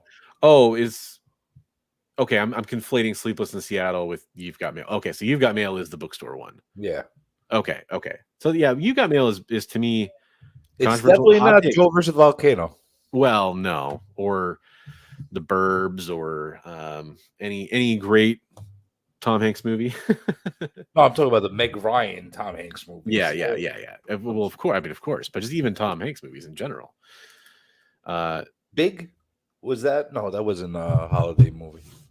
Was it? No, part of it does take place at Christmas time, though, for sure. It was, yeah, it was. F.A.O. Schwartz. Yep. The whole piano scene. Which, by the way, that's one of the things I love about. We were talking about The Night Before. Have you seen that movie? The Night Before. Seth Rogen and Sam Wilson from MCU. Anthony Mackie is his name, and I did see that. And so that movie it has the big homage. They do the piano at I don't know if it's still FAO Schwartz. You would know. Is it still FAO Schwartz downtown? No, they closed down FAO Schwartz. Yeah, so it's got to be some other store. But they do that. There's the Grinch with what's her face? I can't remember that actress's name, but she comes in and literally is a Grinch. They do a lot of homages to the great, holiday themes in that one. It's pretty cool. Did you like the Jim Carrey Grinch, by the way? I hated it. The only thing I liked about that Jim Carrey Grinch was the little baby Grinch that they made during that one scene. That was the only thing I liked about it. I just thought it was hilarious. That was it. I actually really like the DreamWorks one, the 2018 one. That was very good. It was very done good. I mean, well. it's funny because it was very like for a Grinch, it was pretty toned down. And I guess it's weird because the original is still to me it's the perfect one. But I agree. Definitely it's tight too. It's like what 25 minutes and you're out, and Mhm. it's perfect. Straight to the point. Nazi zombies. Krampus versus Bigfoot later. Yeah, Krampus is I really enjoyed Krampus. It's a good time. Wait, the one with what's his name? The wrestler as Santa Claus, or the other one? Oh, Krampus. That's the one. Well, it's got what's that guy's name? Adam Scott and There were a few Krampus movies that came out. there's one that came out like I want to say like 2018 Bill or Goldberg. so. Didn't Bill Goldberg do a Krampus movie or a Psycho Santa Claus movie? I guarantee you somebody in chat's gonna know. I'm pretty sure that Bill Goldberg did some kind of Santa sleigh. There you go. Yeah. There's about 15. So Violent Night, yeah. Did you watch Violent Night yet? Yeah. What'd you think? We'll keep it spoiler free, like tone more than scenes, you know. Watchable. I liked it. Actually Watchable. want to see the prequel more than I want to see it again, I think. Watchable, not one that I say you have to watch it. It's like definitely worth that first watch. Maybe you'll watch it again. You know? Yeah. That's how I feel about it. Hey, what's up? How's it going? I think it's Matt Forge from Pressable Defects. I want to say Merry Christmas, Happy Holidays. Thanks for popping by. Happy Festivus, Matt. Yeah. You gotta get Festivus, man. You keep forgetting about the rest of us. Kwanzaa, you name it, man. I'm equal opportunity. I hope everybody has a fantastic season. And if you aren't for whatever reason, you know, hopefully this is helping a little bit. Several about Mother Krampus. What? I feel like K-pop's movie knowledge goes deep. You have no idea. K-pop's like more demented than I am sometimes when it comes to this stuff. And she knows all this shit. My apologies, guy. I got the wrong Forge in there, but still, welcome to the show. Thanks for popping in. I do appreciate it. All the same thoughts apply to you and the rest of the defects. So yeah, it's I don't know. I like a good horror Christmas movie because it's it's that fun juxtaposition of turning the theme on its head, but at the same time it's a good comedy like The Night Before or Elf or something like that will get me going every time, or an action movie. Elf was great. It hit every single button you could possibly think of on a Christmas show movie. It might be my last. I'm trying to think what he's been in after. It might be my last favorite like Will Ferrell comedy, like pure comedy. That he kind of before or after Step Brothers. See, and Step Brothers is not one of my favorites. It's not one of my favorites, but it definitely was watchable. Yeah, it's watchable. But that's the thing is I'm trying to remember what the timeline of Will Ferrell movies is, because I mean, Will Ferrell for me, Old School was my favorite Will Ferrell. Old School is the best. Old School is the best for sure. 100% agree.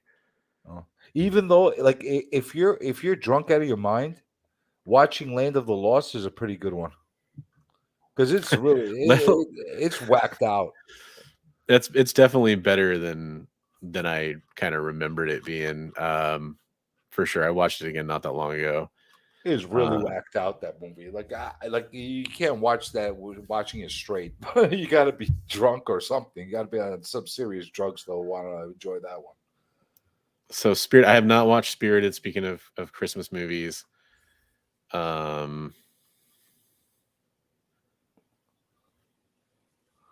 jeez.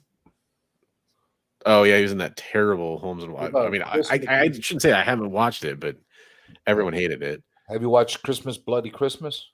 Yeah, I watched that. I thought it was a little frenetic. That was great for the time, like for that Yeah. type of genre. Yes, 100%. Fits Very right much. in with April Fool's Day, with all those kind of. See, even April Fool's Day has a freaking movie. No, Has no a Thanksgiving well, love. that's true.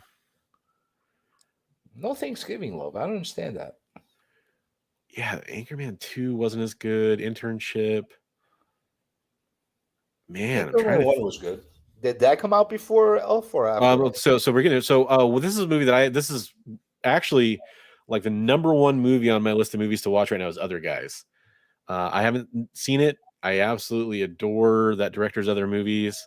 Really want to watch it. I know a lot of people love it, so that's one I need to see.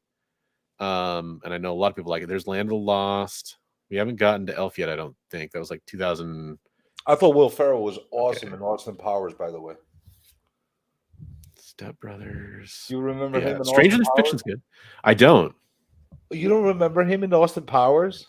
I haven't watched those movies since I saw them in the theater. I Oh don't think. my God, you're in for a treat. Watch Austin Powers again. He's in every single one of them, by the way. It was a very forgettable role until you watch it again. You're like, oh my Interesting. God, it is hilarious. Okay, Stranger Than Fiction was a good movie, but I wouldn't consider it like a straight comedy. Did not enjoy Blades of Glory. Talladega Nights was actually very funny. Okay, I'll give that one. Bobby. Richard Bobby, whatever the hell was his name. Yeah, Bobby. Ricky Bobby. Ricky Bobby. There we go. You know where he was funny in?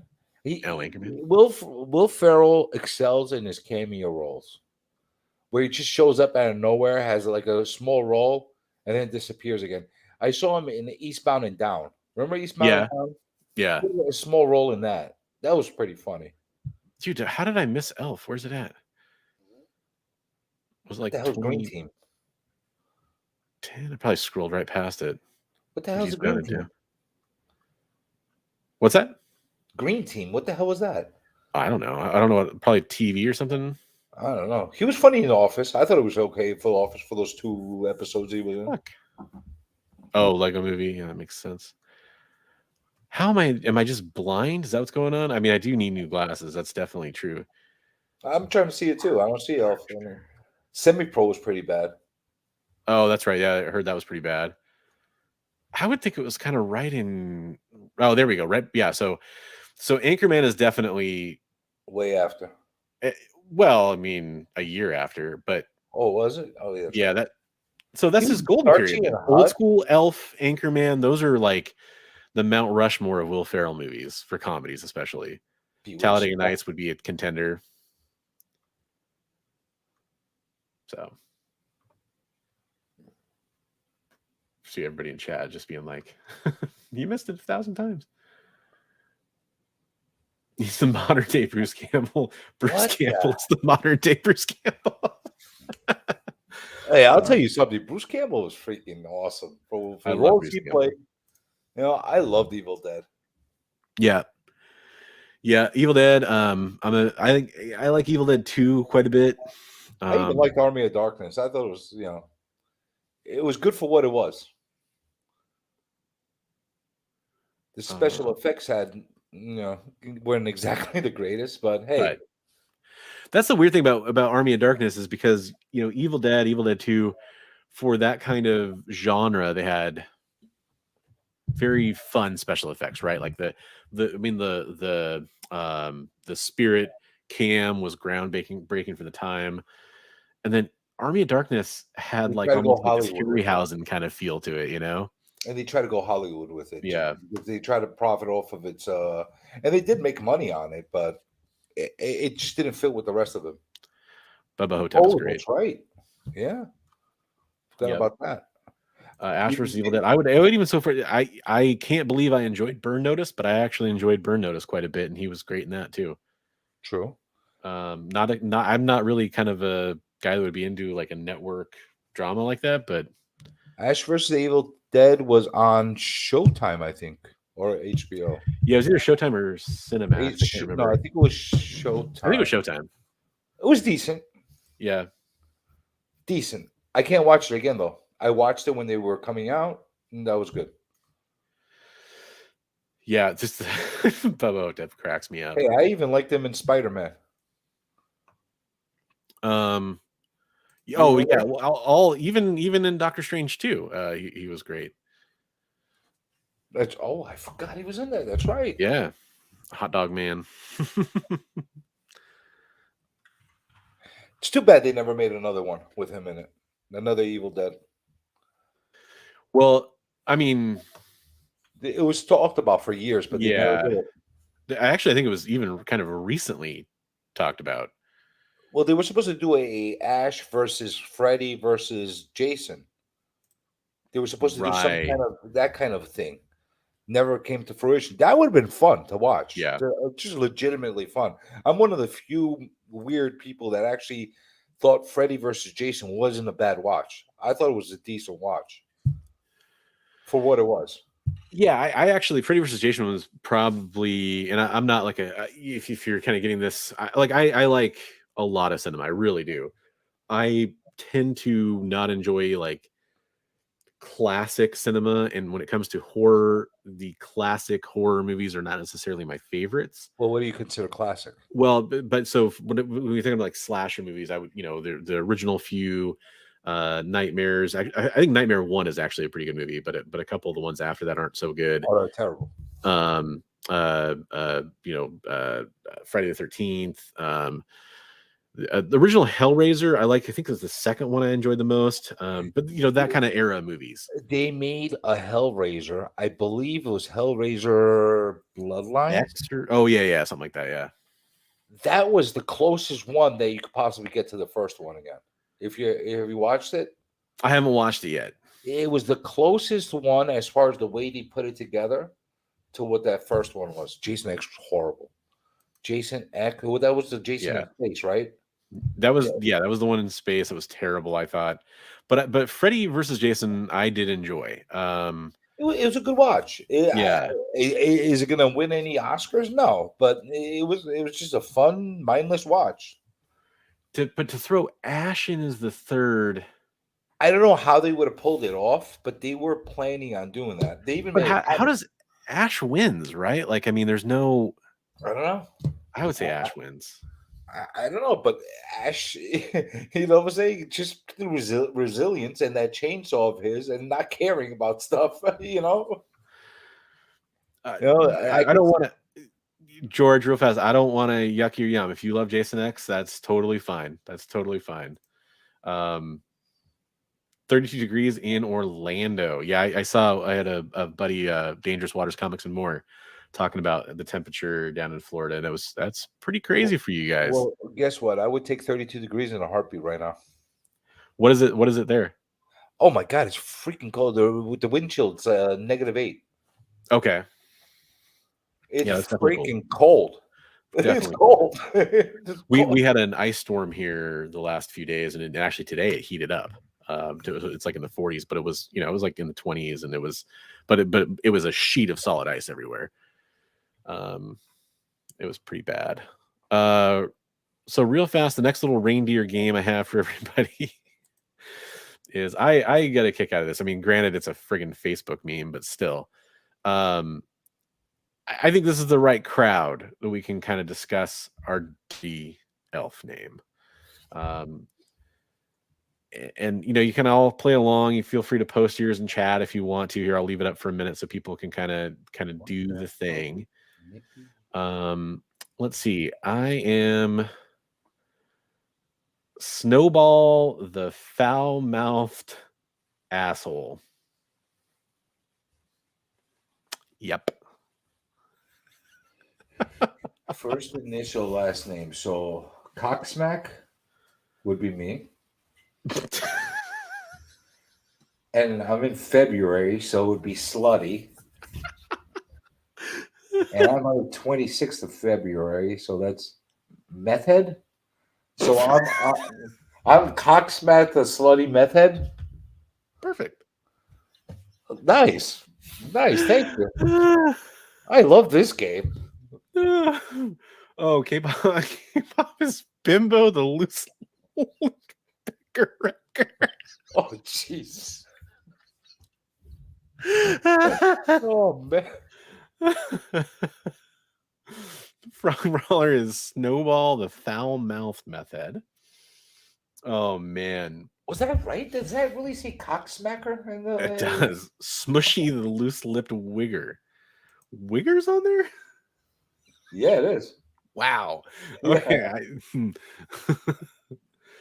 All right. Oh, let's see. We got a couple more coming in. Belchy, the lubed up wigger. Wow, we got a lot of 20th to 22nds in here. Snowball, the big booby fuck. Oh, jeez. K-pop doing doing the real charity work, approving all of these comments. Oh man, I'll Does she get have a back. wrench in there? Yeah. Uh-oh. I'm gonna be getting the message from YouTube about this video. Wow. I don't. It's funny because like when I looked at this the other day just to make sure that I was like, does this work? Yeah, it works. But I didn't really look at all the options, I guess, because there's a couple on here that are pretty bad. But hey, you know what? It beats Twinkle Toes or whatever some of those other ones are. So what are you again? I am Snowball, the foul-mouthed asshole. Oh, you get an easy one, man. What the hell? I'm a cocksmacker, and you're a foul mouth. What the Mine's hell? just true. Like I'm with K-pop. It seems to work. That's all I can tell you. She seems dangerous to me, man. I don't want to be anywhere near a picker wrecker. But Snowball, the red-assed method. A lot of meth heads in chat. Oh, gee. Oh my god. Yeah. In the style of Harry Potter, we're doing points to K-pop. What's your Harry Potter house? You strike me as a Ravenclaw. I would love to know what meth head actually came up with this game. Well, we know they were born on the 26th or the 27th. Yeah.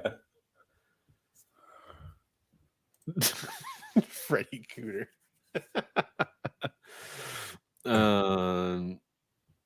Now, George, are you Slytherin, or are you saying you think K-pop Slytherin? She's probably Slytherin. I went Gryffindor. I don't know if that's as basic as fuck or what, but that's just what came up for me. I'm gonna take this down. If anybody wants me to put it back up, just let me know. More than happy to put up the oh, you are okay, you're Slytherin. Well, that's cool. The one that doesn't come up very often is Hufflepuff. Oh, okay, so K-pop is Slytherin. My bad for assuming your house identity. Got a couple Slytherins in the house. That's awesome. That was an interesting game. Yeah, that was a fun one. Yeah, that was an interesting game. Props to the Copper Age Babe for suggesting that little game we play. That was her recommendation, huh? Yeah. Right. We looked at it the other day. I just kind of showed it to her real fast, like, because it came up, and I was like, "Yeah, what's yours?" And let me see. Too bad the worm wasn't on here when you put that up. There. He's the perfect person to make him feel uncomfortable when you're putting up stuff like that. So here's how I knew it was good. So the Copper Age Babe is Snowball, the pissed off pecker wrecker. So what's with the women being pecker wreckers? Why does everybody have to be a pecker wrecker? It's scary. It's better than being a crack whore. Okay, yeah, I get it. Well, not or a welfare mom. Or oh god, I didn't even see this one. The manslammer. The man. Oh shit. Jeez. I agree. Are you ever gonna have her on with you? So I made a joke earlier. I was like, "Do you want to come on?" And she's like, "Fuck no." But we did film an episode. Unfortunately, there was some audio problems on it, so it never saw the light of day. And I didn't buy her enough drinks to get her to do it again, apparently. But we audio problem meaning if you post this, I'm gonna shave your beard off problem? No, once she was filmed, she was cool with it. I just started editing it together, and I realized that like the way we filmed it, we were doing a lot of like. So what it was is we were going to do a bracket for like hottest character, basically, in comic books, and so we filmed it, and it was the first one was best booty in comics. And so we had like a list that we created, and we kind of like, went over the pros and cons for each character. It was cool, but unfortunately, the way we filmed it, we were kind of like coming up with stuff on the fly, like trying to change the rules. And also the audio just kind of did not work. So I was like, in order for us to do this, it's great, but that was a dry run. We're going to have to film another one. And I think that's where I lost her. She's like, I got to do it again. Bring out the alcohol. There was some involved the first time. She definitely had some liquid courage. No, actually, Cyclops was not on the list. However, Nightwing was. So, Nightwing was. My ex-wife is Smoochie the Big Boobs Pecker Wrecker. Hey, that reminds me. Can you put that list up? Let me look at what my ex-wife would be. Let's see what the hell she would be. So she was in July, and that would make her a red ass. And her last name starts with a V, would be Bimbo. And she was on the 4th of July, which, oh my God, she's the Bimbo red ass pecker wrecker. Wow. Yeah. Wow. I can't even make that up. Look at that. That's probably one of the dirtiest combinations you can come up with. Probably. That's what she gets for being born on the 4th of July. She thought it was for her that holiday. By the way, why are there more 4th of July movies out there than actual Thanksgiving movies? That sort of makes sense to me.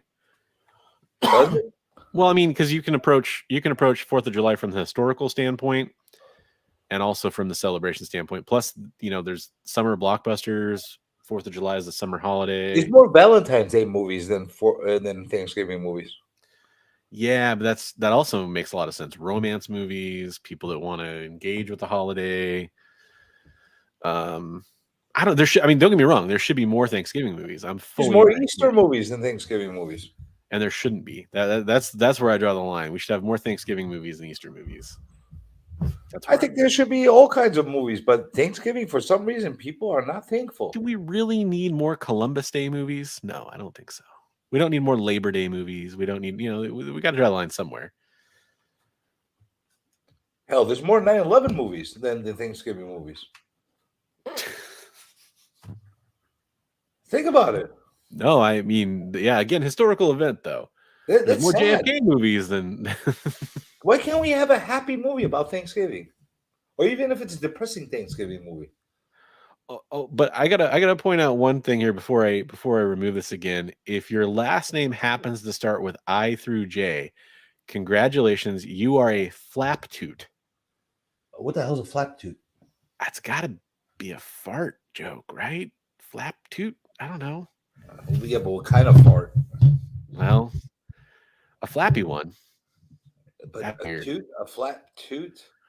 We have another name for those kind of farts, but I don't know. I'm going to keep it PG. There you go. I didn't say it. I was listen. I was trying to be PG for you, man. Need a flag. I bet you there is a Flag Day movie. I could almost guarantee you.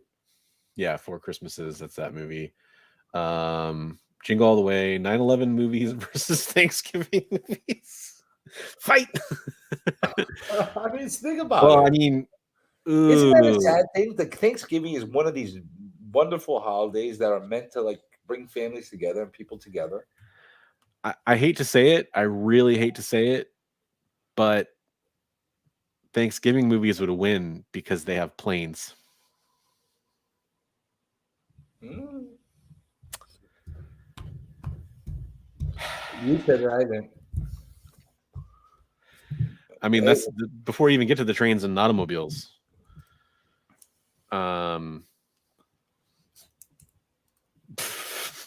Lap 2 plus the first one and douche canoe. Jeez. Oh man, I bet you did not think that this was going to go this direction with this elf game. This is really my own fault for not reading all the options. I just like glanced at them. Like, this looks fun. Mine wasn't terrible. I mean, I am an asshole, so that makes sense. I could probably assure that you did not think that through that well. You also probably didn't think you were going to have me on with you tonight. No, that's not terribly surprising. I knew I was going to open it up, and you mentioned you might be around, so I'm happy you were able to come on. I was literally going to say, if nobody else did one, I would have just ran an Insomniac tonight, just to give all the lonely souls out there a place to vent. Exactly. But I'm glad that you did it. Well, and I mean, honestly, I thought it was going to go one of two ways. I thought it was going to be kind of like what we're seeing now, which is great. Or I thought like 3 people would show up, and I'd be like, "That's fine." I want to be there for those 3 people. So, how many people are in the chat? We got 15 right now, and we definitely have had people coming in and out. Like I saw some names earlier that I know took off. So we've had a few, probably I'm gonna guess like 40 or 50 throughout the show coming in and out. That's pretty good. Has everybody been kicking that like button in the nuts?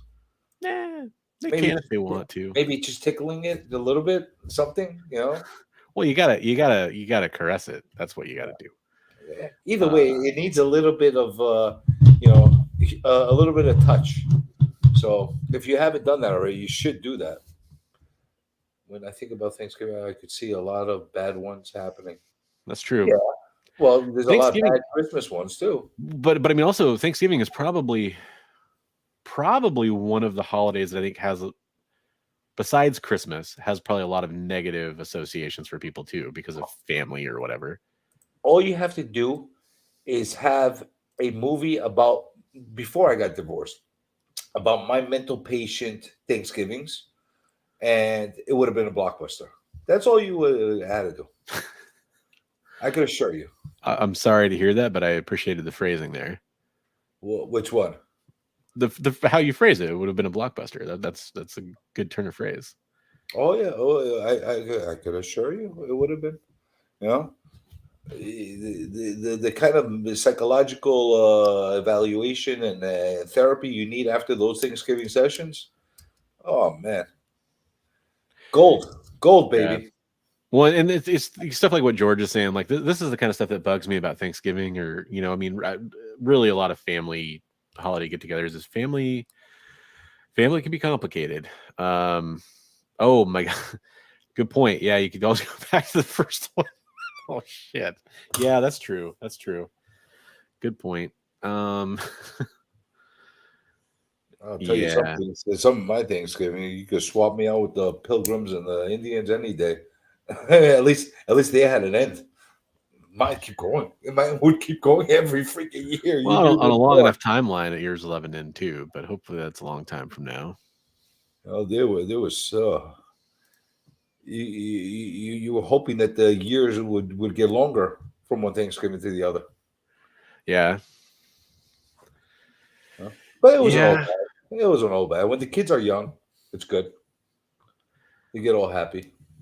It's one of those things that I always try to think about, and I know it's a cliche, but when it comes to regrets, when it comes to hard times we've been through, it's a small comfort, maybe to a lot of people, small comfort to me, but to think about, like, I literally wouldn't be here. I would not be the person that I am without the stuff that I've lived through. And it's not been all sunshine and rainbows or anything like that. I've had a very lucky life. I'll be the first to say it. A lot of ways been very lucky, but also hasn't been all gravy. And to not have any of those experiences in my life, I would probably be a shithead if I didn't have any of those experiences, because I needed a lot of humbling in my life too. I'm speaking for myself, not saying anybody else needs to feel that way, but sometimes it does help to know that your past is who you are in a very real way, is a collection of everything you've done up till now, the good and the bad. That's a good way of putting it. I'm probably a shithead because of my experiences, but it works both ways. But I mean, that's a part of your identity. You would not be you without that, in my opinion, at least. So Possibly. yeah. Possibly. You know what? I look at it the same way you do. Everything builds. Yeah. You build towards what you are, and it's up to you what you do with it. Yeah. You want to take the negativity and keep compounding it, making it more negative. Then that's all that's going to happen. You take the negativity and say, "Hey, I got some stories," which is how I do it. If I sat there and I actually analyzed everything, I'm like, "This is really fucked up. This is not good." I really, really got deep into it. I think I would have been going nuts right now. So I just think make a joke out of it. Yeah. Well, yeah. Let it roll over. For sure. And I mean, I just wanted to, take a second to kind of echo that with other people in chat, kind of sharing how they're feeling about stuff. And it's it's just one of those things where I think that I just wanted to make sure that we had a place, a venue for people to kind of get together, kind of vent, let's laugh at some dirty jokes on the internet kind of stuff, whatever it is. Because I know there's a lot of, there's just a lot, especially when like talking about Thanksgiving. There's a lot when it comes to family. There's a lot of stuff. Usually, that's kind of the big one. But also just like K-pop said, the last couple of years have been very rough on people, and I think a lot of us definitely have felt that. So, well, I'm going to tell you something from a personal point of view. This past Christmas was probably this past season. These past few weeks have probably been some of the most depressing, dark weeks I've passed in a long time. Last year, I had a really rough time too. That was right when I was getting ready to move out of the house with my divorce and everything. But here's the thing: I got Corona during that time. So because I had Corona, I started hallucinating. I was like sleeping half the time. So it didn't really hit me as hard. This year I was alert. yeah. This year I was alert, and I'm aware, I'm cognizant of everything that's going on around me. And it was a very, very. That's why I haven't been streaming a lot, to be honest with you, because I just haven't felt motivated. I just everybody has a right to be a little bit down.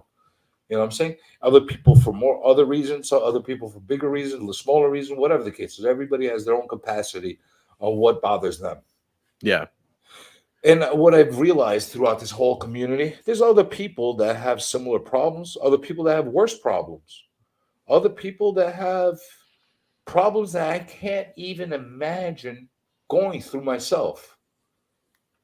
And they find a way to get through it. And what we do our own psychoanalysis, and we kind of sit there and through our bullshit and fighting over who's the first cameo appearance of Wolverine and all this other stuff. We amuse ourselves, we distract ourselves, and we find a way to keep going. So what you're doing right now is a really, really good thing for a lot of people, and it's helpful for a lot of people. You have 15 people, you had a bunch of people jumping in and out of there. You think everybody that's watching now has have other plans? Some of them do, some of them do. Some people are building their kids' toys while they're watching. Yeah. But it's a release. This is a way to be able to, I don't mean to preach, George. I don't mean to preach. I just, I'm just doubling on to what Bronze was saying just now, and it is what it is, Well, and I mean, but I think that part of it for me is I've definitely been dealing with a lot too. Like I haven't been around as much. A lot of it's been. I hope everything is in passing for you. I didn't want to get into it. Oh no, that's fine. I mean, it was part of it. I think by sharing is how we can move forward. Like I have a certain line I don't usually cross with my personal life and stuff like that. But for the most part, it's just not relevant to most of the stuff I put out there. But in Was this kind of a everything stream, going well at least? everything with the thing you're talking about, which mostly probably the stuff with my dad, Yeah. who's recovering from a quadruple bypass. Everything's going pretty well, it looks like. So that's pretty good. We haven't had a real follow up yet or anything like that, but just recovery is going pretty good. It's a long recovery. But that's not even all of it, unfortunately. I mean, I wish that was all of it, but there's also personal stuff. Like I deal with a lot of anxiety. I deal with a lot of that kind of stuff too. For me, I used to be prone to depression. Now I'm a lot less prone to depression. It's usually more anxiety that gets me. Um, and it's weird, and it's it's good in a way because I would rather be anxious than depressed. Not that I really want to be either, but having a daughter, that's definitely changed things for me quite a bit. Kids give you a And different focus. yeah, it gives a focus, and I'm lucky, for this time of year, that's something I'm able to focus on and live vicariously through and enjoy her enjoyment of this season and everything. So that helps. But there's this, there's a lot going on for me too. And part of the reason I haven't been around as much. Um, and I know a lot of people are dealing with a lot of stuff. And Chris, it's normal. Yeah. It's normal. Yeah. It's normal to feel down every so often. Hey, Oh, George, sure. by the way, don't let that divorce destroy you. I'm going to tell you something. No woman is worth letting somebody destroy you, a man, whatever you're married to, or this is 2022. We have to include everybody. I don't know. I don't want to make any assumptions what you were married to. So, whoever you were married to, don't let that other person destroy your life. Because guess what? You got more life. You know, if you were 85 years old and you just got divorced and you're about to die in a hospital bed and dying all alone, hey, I could get the sense of divorce. If you got a few years ahead of you, you could do other things. That's the way to do it, man. Don't let people destroy you. My ex-wife, she freaking beat the shit out of me. She took everything. I let her have it. As long as I can see my kids, I don't give a shit. You know, I figured I'm old enough, I'm young enough. I'd do everything again. I'm young enough, I'm strong enough, and gosh darn it, people like me. So that's the way I look at it. Stuart Smalley over here. Yeah, that's it. That's it. You know what? Use that as a mantra. That's the way it goes. Yeah. I mean, I'm a big, believer, they're all cliches, but some of them are cliches for a reason. What doesn't kill you makes you stronger. For me, for anxiety, the Dune mantra, fear is the mind killer, is a big one for me, actually. It's very true. Try to, there's actually this really interesting concept that this guy's kind of a video game personality, Dan Reichert, came up with, and he deals with anxiety. He wrote a book about it, called Anxiety as an Ally, which is an interesting book. It's basically like realizing, like, just to speak to the anxiety side of thing for a second, like realizing that anxiety is just part of life, for one thing. Everybody experiences it, even if you're prone to anxiety attacks, everyone still experiences it. But realizing that, like, if you think about times that you were anxious, think about some things that came out of those times. Like sometimes you're anxious at really important times, and it's like you can think about, maybe you have a personal success story where you were anxious and then you came out the other end and everything was fine. You were okay. Like realizing that, like, this too will pass, kind of a mentality, right? Like, there's some interesting concepts around that, and that really does help. Like being in the moment, being like, yeah, I'm having a panic attack, but I know it'll be okay because it's been okay every time before it, and I'll get through it. And not dismissing it, not forcing it away, not like trying to push away, because that usually, I mean, maybe it'll work for you, but usually that's going to amp it up, because then it doesn't go away and then you start to get that feedback loop. But realizing, like, you know what, I'm going to be okay, I can just kind of ride this out. It's usually very helpful. Yeah, if you want to join Dracula, I can get you in here. Oh, Dracula wants to join the chat.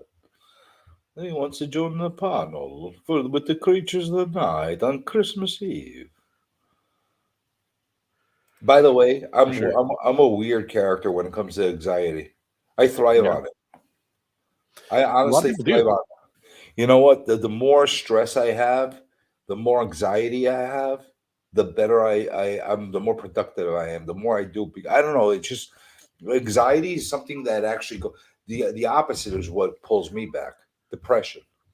Yeah. If No, and that makes a lot of sense too. like if you give me too much time by myself to my thoughts, that's when I start going to the dark place where Yeah. I'm like, then I start overthinking things. Then I start like getting like down on myself. But anxiety and stress, I thrive on it. I love it. I love it. Do you want to throw more mountains of stuff on me? Go ahead, do it. That's what. Good evening, Whoa. Good Dracula. evening. Hello. How's How's the it going, weather guys? in Canada? It's cold. Yeah, it's Oh, cold shit. like everywhere. North of the Mason-Dixon right now. It seems it's cold, right? Yeah. But here in Toronto, it's very, very cold. Yeah, I'm sure it's cold as freaking. It's brick, like we call it here in New York. Yeah. Do you guys use that term? Yeah. Brick? I've heard it. It's not a commonly used term, though. No. We say it's brick. Don't ask me why we say it's brick, but that's Like what is we it say in New York. so cold and hard it feels like brick, I guess. I don't know. That's interesting. I have no idea. We say things here in New York that make no sense anywhere else but New York. Hey Frog, Like, I hope you got that kitchen put together. Hope you have a fantastic night and morning. Thanks for stopping by. We He appreciate probably it. has to go run to freaking 24-hour Home Depot to get more washers and freaking drill bits. That's what probably happened. I like But you know exactly what I'm talking about. Oh, yeah. it's colder than a witch tit.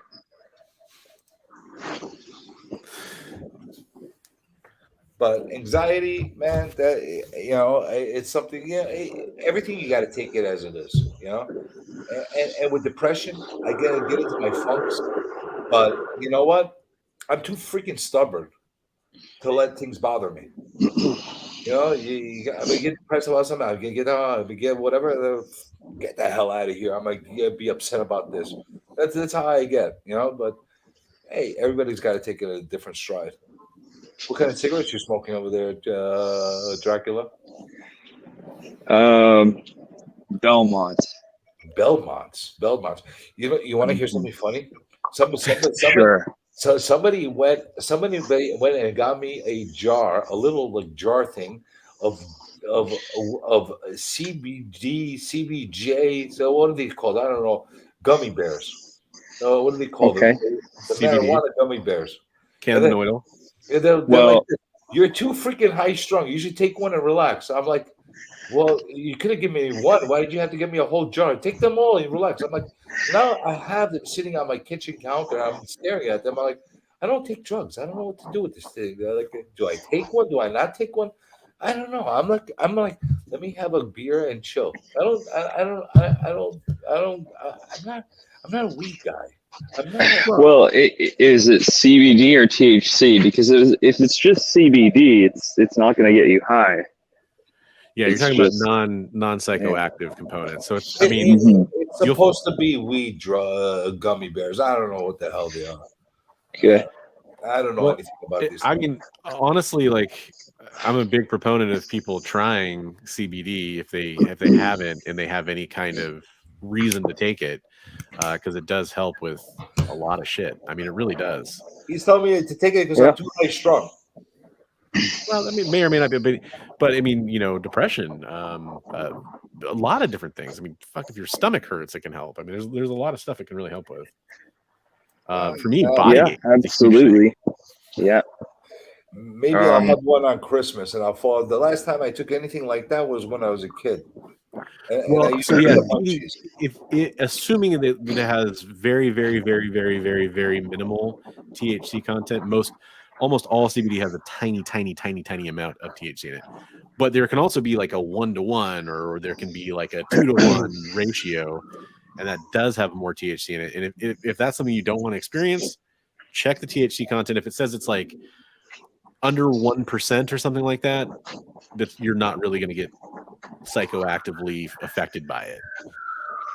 You know how crazy it is over here? I don't know if it's like that where you are now, Bronze, or if it's like that where you are, Dracula. You can go into a convenience store where you can get a pack of cigarettes, and they got like weed lined up all over the counters, like in a little jar. Dude, there's weed shops little bunches on every block here in Toronto. They're everywhere. They're like in regular convenience stores. Like, you know, you go get cigarettes and they have them right there. I want to go get Hubba Bubba and I can get weed too at the same time. Like, what the hell? I used to run them in Portland, so that's part of what I used to do.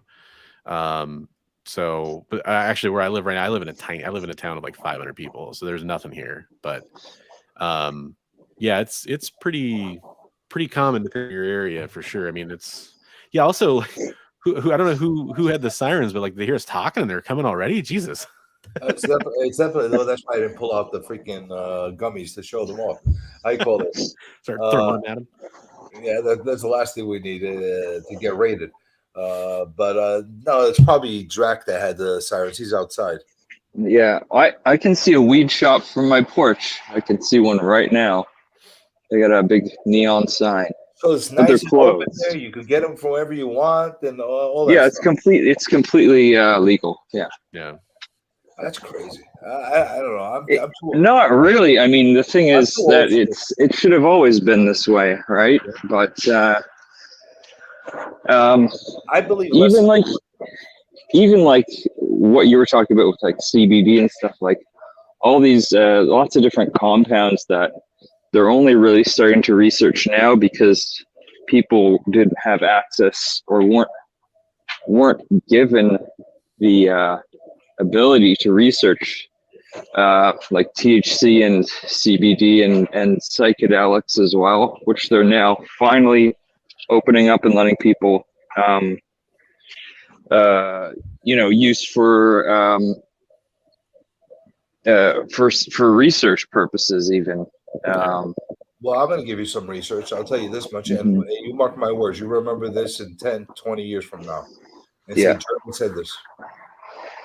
Do you know how they always say that, you know, it's better to smoke weed than to smoke cigarettes and stuff like that, whatever the case is? That's only because your average pothead smokes like 2 joints, 1 joint, 3 joints a day, whatever they might smoke. Okay? Your average smoker smokes 1 pack, 2 packs of the cigarettes, which have 20 cigarettes in each pack. Now, if you put together packs of weed cigarettes or joints, and they're smoking 20 to 40 a day, guess what? The cancer ratios are going to be pretty much even because you're burning shit and putting it into your lungs. Yeah, there's actually, there are a lot of doctors that do talk. I mean, we'll say this much: more research does need to be done, and is starting to be done, but it hasn't been done on the same level as it was for tobacco products for a long time. But there are a lot of people tell you, like, if you're inhaling burning plant matter, you are definitely going to get more shit in your lungs. It's exactly. common sense. It's not ideal, right? There are other ways to ingest THC and CBD products that don't do that.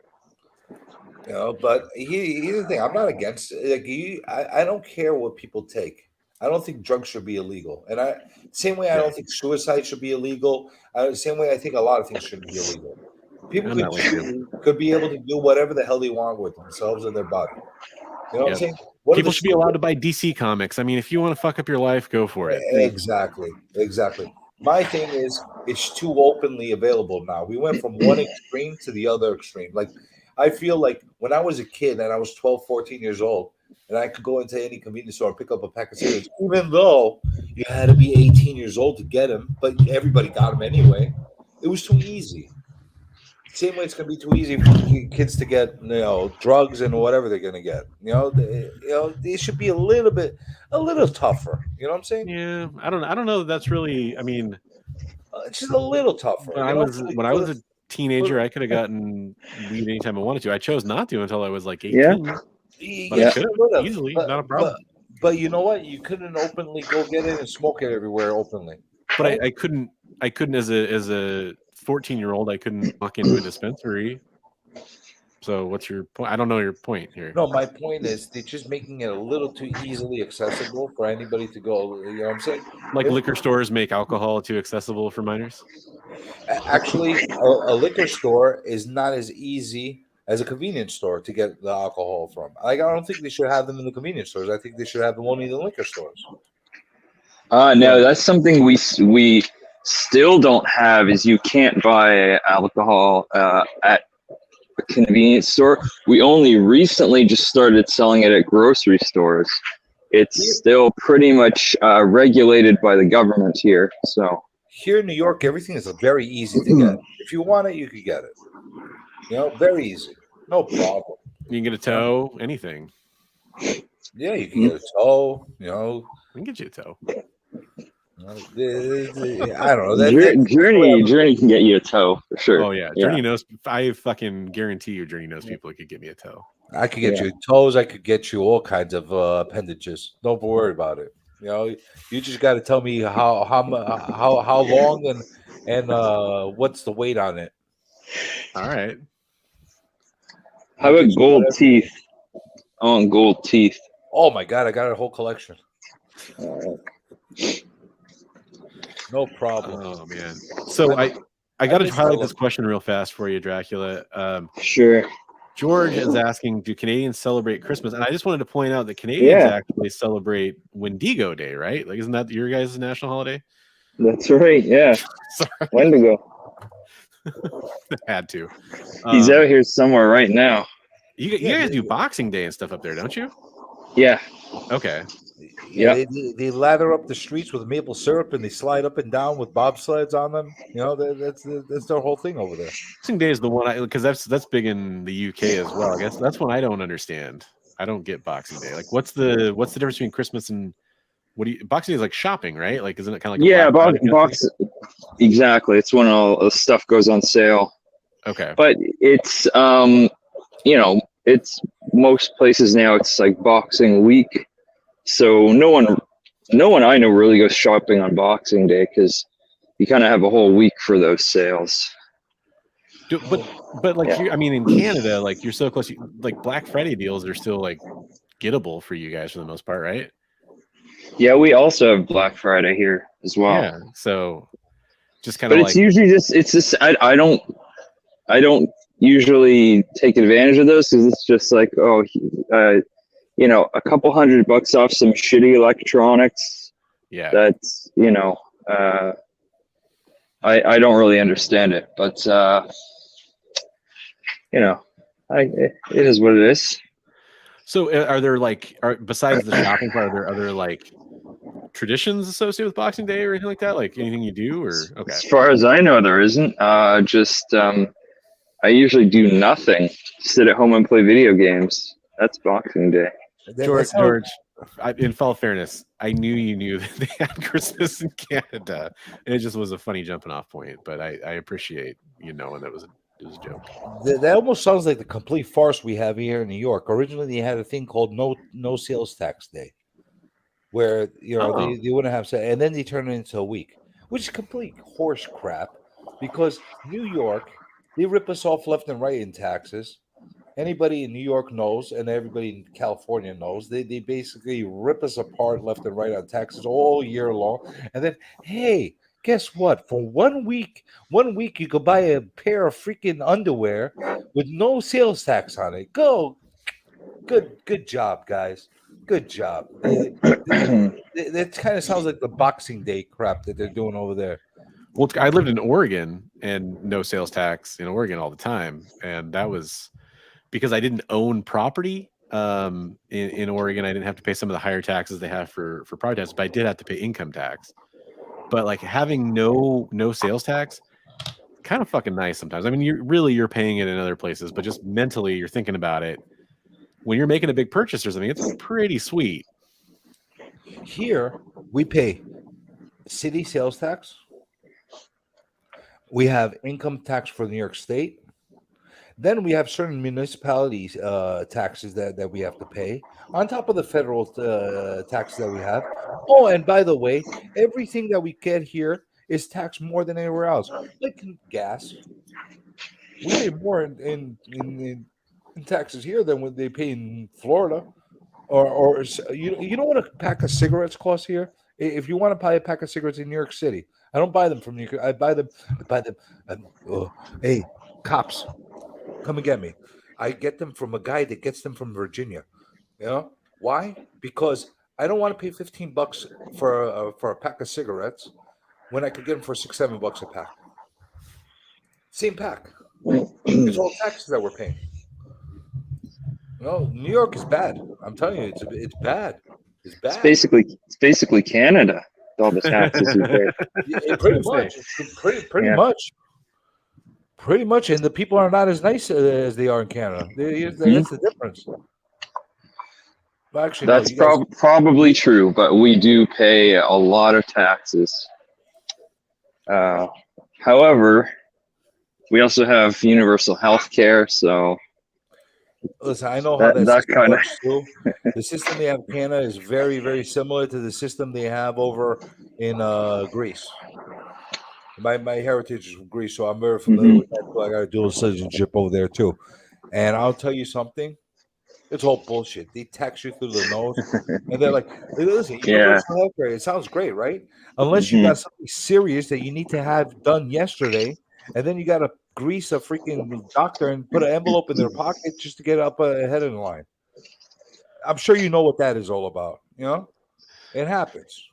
Well, I mean, the other part of that, though, I'll say is I hear Americans say stuff like that all the time about. No, I've lived it. But I'm just saying, like in general, I know you're talking about personal experience, but there's a general sentiment amongst Americans that countries like Canada, they have to wait for motherfuckers have to wait in America for a long time too. Like what my dad just went through took way longer than it should have to see anybody because there's nobody available, there's no appointments available, and he's paying out the nose for it too.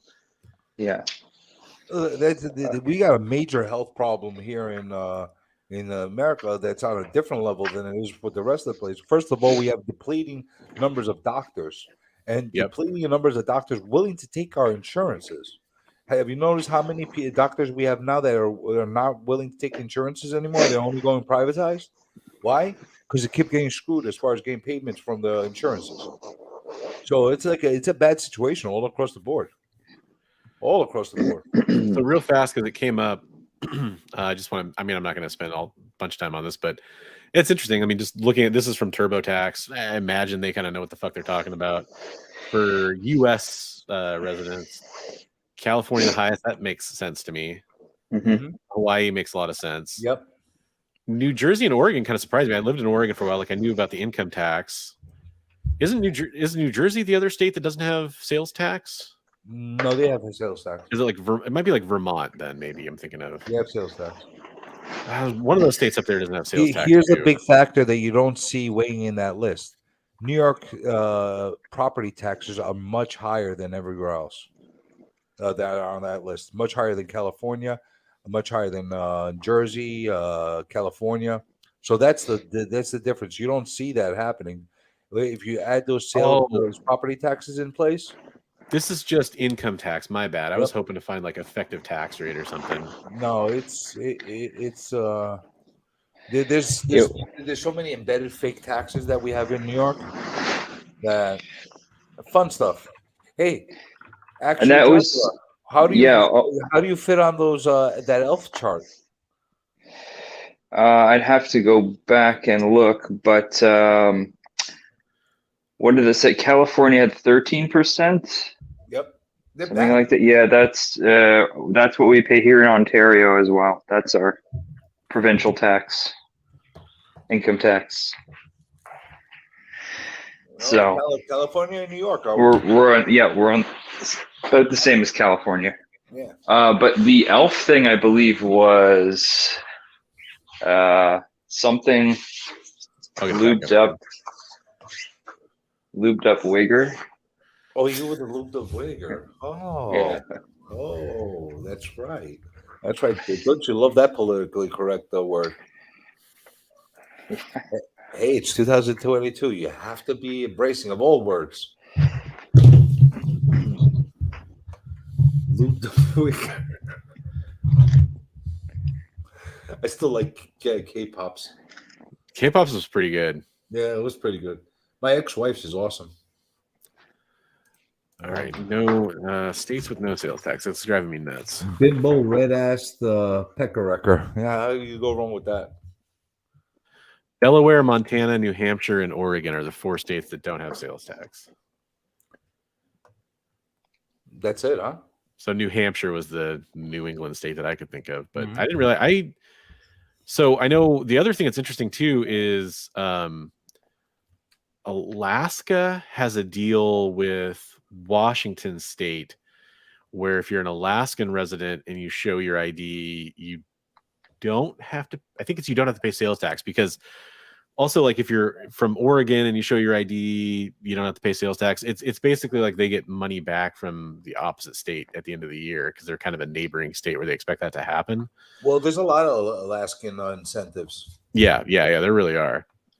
You know, if you wanted to go move to Alaska, literally, you could have a job tomorrow, and they'll probably set you up in a place within a year. That's how much they want people to move there. Alaska, there's a lot of incentive, but who the hell wants to go move to Alaska? That's the problem. I don't want to freaking go wrestle polar bears. Whatever. Like other than Anchorage, where else is there to go move to in Alaska? Oh, Juneau, Homer. But yeah, there's not a lot of places. Would you be willing and happy to go move there all year round?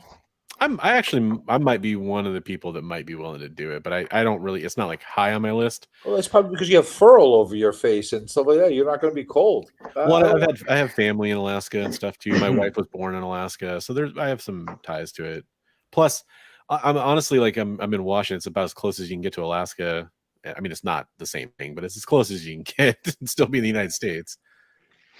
In the how little hair I have on me? I don't have any freaking other than my blubber. I don't have much insulation on me. I would have to bulk up to go there.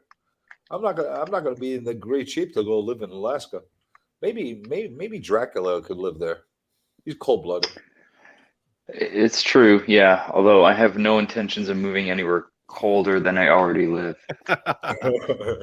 Well, I mean, that's the thing is for me, it's like now, like in a place where it's been temperate. I live in Washington State. If you don't know, it's been temperate my entire life, and now I'm like experiencing summers where it's like 120 degrees. The humidity here sucks. Fuck that. I would give it me a few more years of this, and I might be tempted to move farther north. Now, would I want to go visit Alaska? Absolutely. I want to go visit there. I would love to take a cruise around Alaska. I would love to go see it. But that's it. I don't want more than that. More than a visitation. That is it. I don't like the cold. I like to be on islands. My whole life I lived on islands. Even my heritage comes from the islands. You know, even here. Long Island. Manhattan. Island. I don't like mainlands. I don't like to be on like deep cold somewhere. You know, I'm freezing right now as it is here in New York. So this is closer to what I was looking for. This says this is like effective tax rate. It sucks you have to kind of scroll up to the top to see what each category is, but this does have New York rank 50th, which is worst in this case. 15.9 effective tax rate. Told you. California was the other one that was higher. They're like 46, so they're pretty bad still. Alaska's the best. Tell you if you want to, if somebody ever says that there's no work and there's nothing to do, I can't make a living or something like that, go to Alaska. Go to Alaska. I'm telling you, you'll go make a living there. You won't like it. Don't get me wrong, but you could make a living there. There's work. Yeah, it's true. So somebody said they were from Alabama too. I think it was bottom tier. Yeah, bottom tier.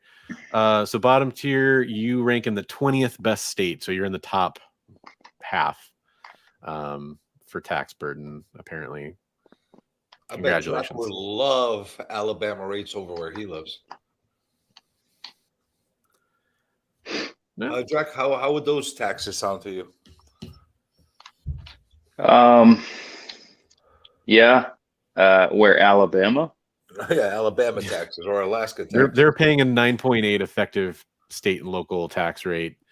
90.8%. So, Yeah, better than what I pay. So but there would be trade-offs, right? yeah, I'd have to live in Alabama or Alaska. Those are definitely trade-offs for sure. Yeah, I'm. You never go hungry though in Alaska. You can always eat elk Yeah. and fish. What do they have there? Salmon? What do they have in Alaska? Hold up. Hunting elk is not easy. I hunt elk. It's not like a gimme. Oh, I'm not saying you have to get good at it, but if Yeah, you're well, hungry, you have to get you lucky learn. too. If you're hungry and you're hunting it because you need to eat, guess what? You're going to learn fast on the job. Well, it doesn't. I mean, some of it's just either. There's definitely some skill involved for sure, but it's definitely not a gimme. Let's put it that way. Hey, I know that, but I'm telling you, it's just like deadliest catch. It's not easy to go catch those fish, but guess what? If you're hungry, you're going to catch them. There's All I plenty know is of abundance of wildlife for sure. the older I get, the more I find my body's telling me that I need to live in southern Italy. That's where it's acclimated to. Yeah. Hey, I'm with you on that, man. Yeah. I'm telling you, as soon as my kids are grown and they're on their paths, I'm either going to split my time down in Greece or move there permanently. I don't know, one or the other. I'm going to do something like that. I'm not here. Greece would be nice. Yeah. Just saying, Italian tax rate, they're paying between 23 and 43%. So I'm just kidding. I don't give a shit. That's not the only factor, but I had to. Yeah. You also have to find a job there. That's not so easy. Yeah. Well, I'm talking about when I'm done. When my kid, by the time I'm gonna be an old crotchety bastard by that time. So I'm gonna be like working what, a couple months from now? No, I didn't say just a plain crotchety bastard. I said old crotchety bastard. I got you. So like at that point, I'll be living off of whatever retirement and whatever I've done up to that point. You know, so hey. It is what it is. How do we go from Christmas movies to Thanksgiving movies to potentially 4th of July and April Fool's Day movies to And wasn't there 9/11 movies in there somewhere? Oh, we did do 9/11 movies too. We do. Do you have any Canadian Thanksgiving movies? Oh no, not that I'm aware of. Not one, not even one. Is there anything called? Shit. I mean, what? John Candy's Canadian, right? Yeah. So like Planes, Trains, and Automobiles, man. Like half of the show is Canadian. There you go. And Steve Martin. Oh, is he Canadian as well? Fuck, the whole fucking thing's Oh wait, Canadian. no, actually no. Maybe he's not. No, Rick Moranis, isn't he Canadian? He is, yeah. I believe Eugene Levy. Dracula's down here playing fucking Call of Duty while we're talking too. This is great. No, I'm playing. Let's see here. What are you playing? I got a new game. He's using the controller to go through Pornhub, but that's what he's doing. See that? Kinda. Is that a hockey game? I can't tell from here. It is. Yeah. Okay. Yes, I was stereotyping. I'm sorry. I saw a sports thing and I was like, I don't recognize the logos off my head. It's got to be hockey, right? Yeah. Yeah. Who's your team? Hockey. Toronto Maple Leafs. Maple Leafs, sure. Okay, yeah. Makes sense. I mean, I live in Washington. I'm a Broncos fan, so like sometimes people move around. Got to ask. Nah, I'm not into the Maple Leafs. I'm an Argonauts guy. Oh wow! Are you serious? Yeah, that's right. That's amazing. That's right. Yeah, the CFL. That's If I'm gonna root for anything Canadian, I'm all in. I'm Argonaut. I'm part of that Argonaut army. You know. That's you're one of the few. I mean, there's not the CFL has. I gotta tell you, I don't know many football fans, but the ones that I do are NFL fans. Finding a CFL fan here is very difficult. When it comes to Canada, my friend, I'm all about the Argonauts and Bret the Hitman Hart. I don't want to hear anything else. Mm-hmm. That's it. Are there any ex-NFL players on the Argonauts? There used to be. Okay. There were, yeah. That's like you always hear about NFL players going to the CFL, but I never, I totally lose track of them then. for the CFL, Argonauts historically was no joke. They were a good team historically. Isn't that I an do believe they oxymoron? won the last Grey Cup. I don't know. I don't follow them. It's called the Grey Cup. Grey Cup. Yeah. It's Canada. It's classy. It's Canada. Yeah. It's better than the beige bowl. The only real there are differences between NFL and CFL. The main one is the field is bigger. I know that much. And it's a little. The rules are a little wonkier too. Yeah, they are. They're a little wonkier. George, I agree with that statement. No Seahawks. I agree. Hopefully that wasn't no comma Seahawks. I never liked the Seahawks. I don't either. As a kid, I was like, whatever. I'll root for them too. But they've lost that privilege because there was a local team. I was like, all right, sure. As long as they weren't playing the Broncos, then Super Bowl 48 ended that for me, and I don't give a shit anymore. See, my Super Bowl's been ruined year after year after year. I'm unfortunately a Bills fan. Oh, let's see what happens this year. Yeah, Josh Allen is like my favorite player to watch in the NFL. Oh, he's freaking awesome. He's the only reason we actually have a team now. We finally, I want to say, since Bledsoe is the first legitimate quarterback we've had on the team. Probably, yeah, I want to say since Bledsoe. I won't go as far as back to Kelly. So we finally have a decent quarterback. We'll see what happens. I just, I'm going through kind of my old card collection and my dad's card collection.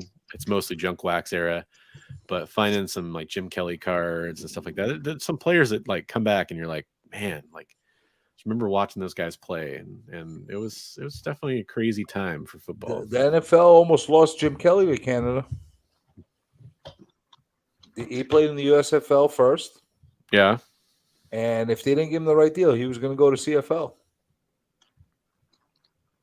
They almost would have had him. I'm telling you, Canada had some. There were breeding grounds in the 80s. There were breeding grounds for some great players to come over to the NFL. They would go there for a year or two, get a good reputation, and then jump right over. I think I wish Flutie was the last guy that come out of the CFL that was good. For the Legion of Boom comment, George, if you guys could at least beat the fucking Chiefs for me today, I would have been happy, but can't even do that. You guys, Kenneth Walker played like crap on my fantasy team. He did okay by yards, but no touchdowns. Come on. And I actually kicked somebody's ass with Josh Allen today. And I'm winning the Whatnot Sellers League. It's really funny. I'm in a Whatnot Sellers League. I don't sell on Whatnot, but I am. I'm winning so far. Anybody else devastated that Herschel Walker didn't win in the elections? Oh, I'm torn up, man. How great would that have been to see him every day on the news? I would have. See, that's must-see TV. I was so looking forward to him winning and just getting a quote a day out of him. Didn't happen. So now we got the same mundane, boring stuff. I hate Dallas. From Texas. So you know what? I hear a lot of Texans in Texas, huh? I hear a lot of Texans though. They're not Dallas fans. Yeah, well, I think it's kind of like a, anytime you got a major metro area versus the rest of the state, you tend to see a lot of that. Yeah, that's Toronto, man. There's outside of basically everyone else in Canada hates Toronto teams. So. See, I refuse to root for the Jets and the Giants because they're not real New York teams. Bills are the only New York team. Just because the stadium's in New Jersey, you mean? Or yeah, they don't play in New York. That's a weird one to me. Like that never really made sense to me. I would be more apt to root for them if they call themselves the New Jersey Giants or the New Jersey Jets. Then the worst though is fucking New England Patriots. What the fuck? You don't get to claim a whole region as your area. That's bullshit. No, they want everything. Yeah, they want everything. You see, we're marketing geniuses. We're gonna get everybody that way. That one really irritates me, and so do the Patriots. Yeah, but think about it. All the crusty, crappy states that they get along with it. They get Maine. What's Maine? And New Hampshire. They get those They got Boston. They got Massachusetts, but they could have them. They definitely don't have New York. Vegas baby sin. Is that you? Yeah. Well, so I'm a touchdown there. You might guess from the rogue booty icon that would be me. But Sin, if you're watching this on the rewind, You kicked his ass. yeah. Well, and he's got a good team too. Got Christian McCaffrey, Saquon, Keenan Allen. I mean, but he's got a pretty good team. They just didn't show up this week. And you got Josh Allen? Shouldn't have sat Devin Singletary this week. You Yeah, I got Josh Allen. I've got Kenneth Walker. Dante Freeman went off. I actually have shit for running backs on this team, but I've got Stephon Diggs, who did nothing, and I'm still winning. And I bet you got Josh Allen deep. You didn't even get him early. Right? No, I grabbed him, I think, in the first round, actually. Yeah, but I'm saying you weren't like a first pick, right? No, I was like 8th or 9th pick in this league, I think. Maybe 10th even. Josh Allen made a lot of people happy in their fantasy leagues this year. Kittle went nuts for me too, which is nice because he has not had a good year. And I still have one player left to go. He still has Herbert and Keenan Allen and Zach Moss left to go. So he's got a shot. But I haven't played in fantasy league in years. I'm not allowed. You're not allowed? Yeah, I got kicked off of a few fantasy leagues for harassing people. You don't say. Yeah, they don't like it. For some people, for some reason, when people lose and you tell them of how terrible they lost to you, they don't like that. I don't Weird.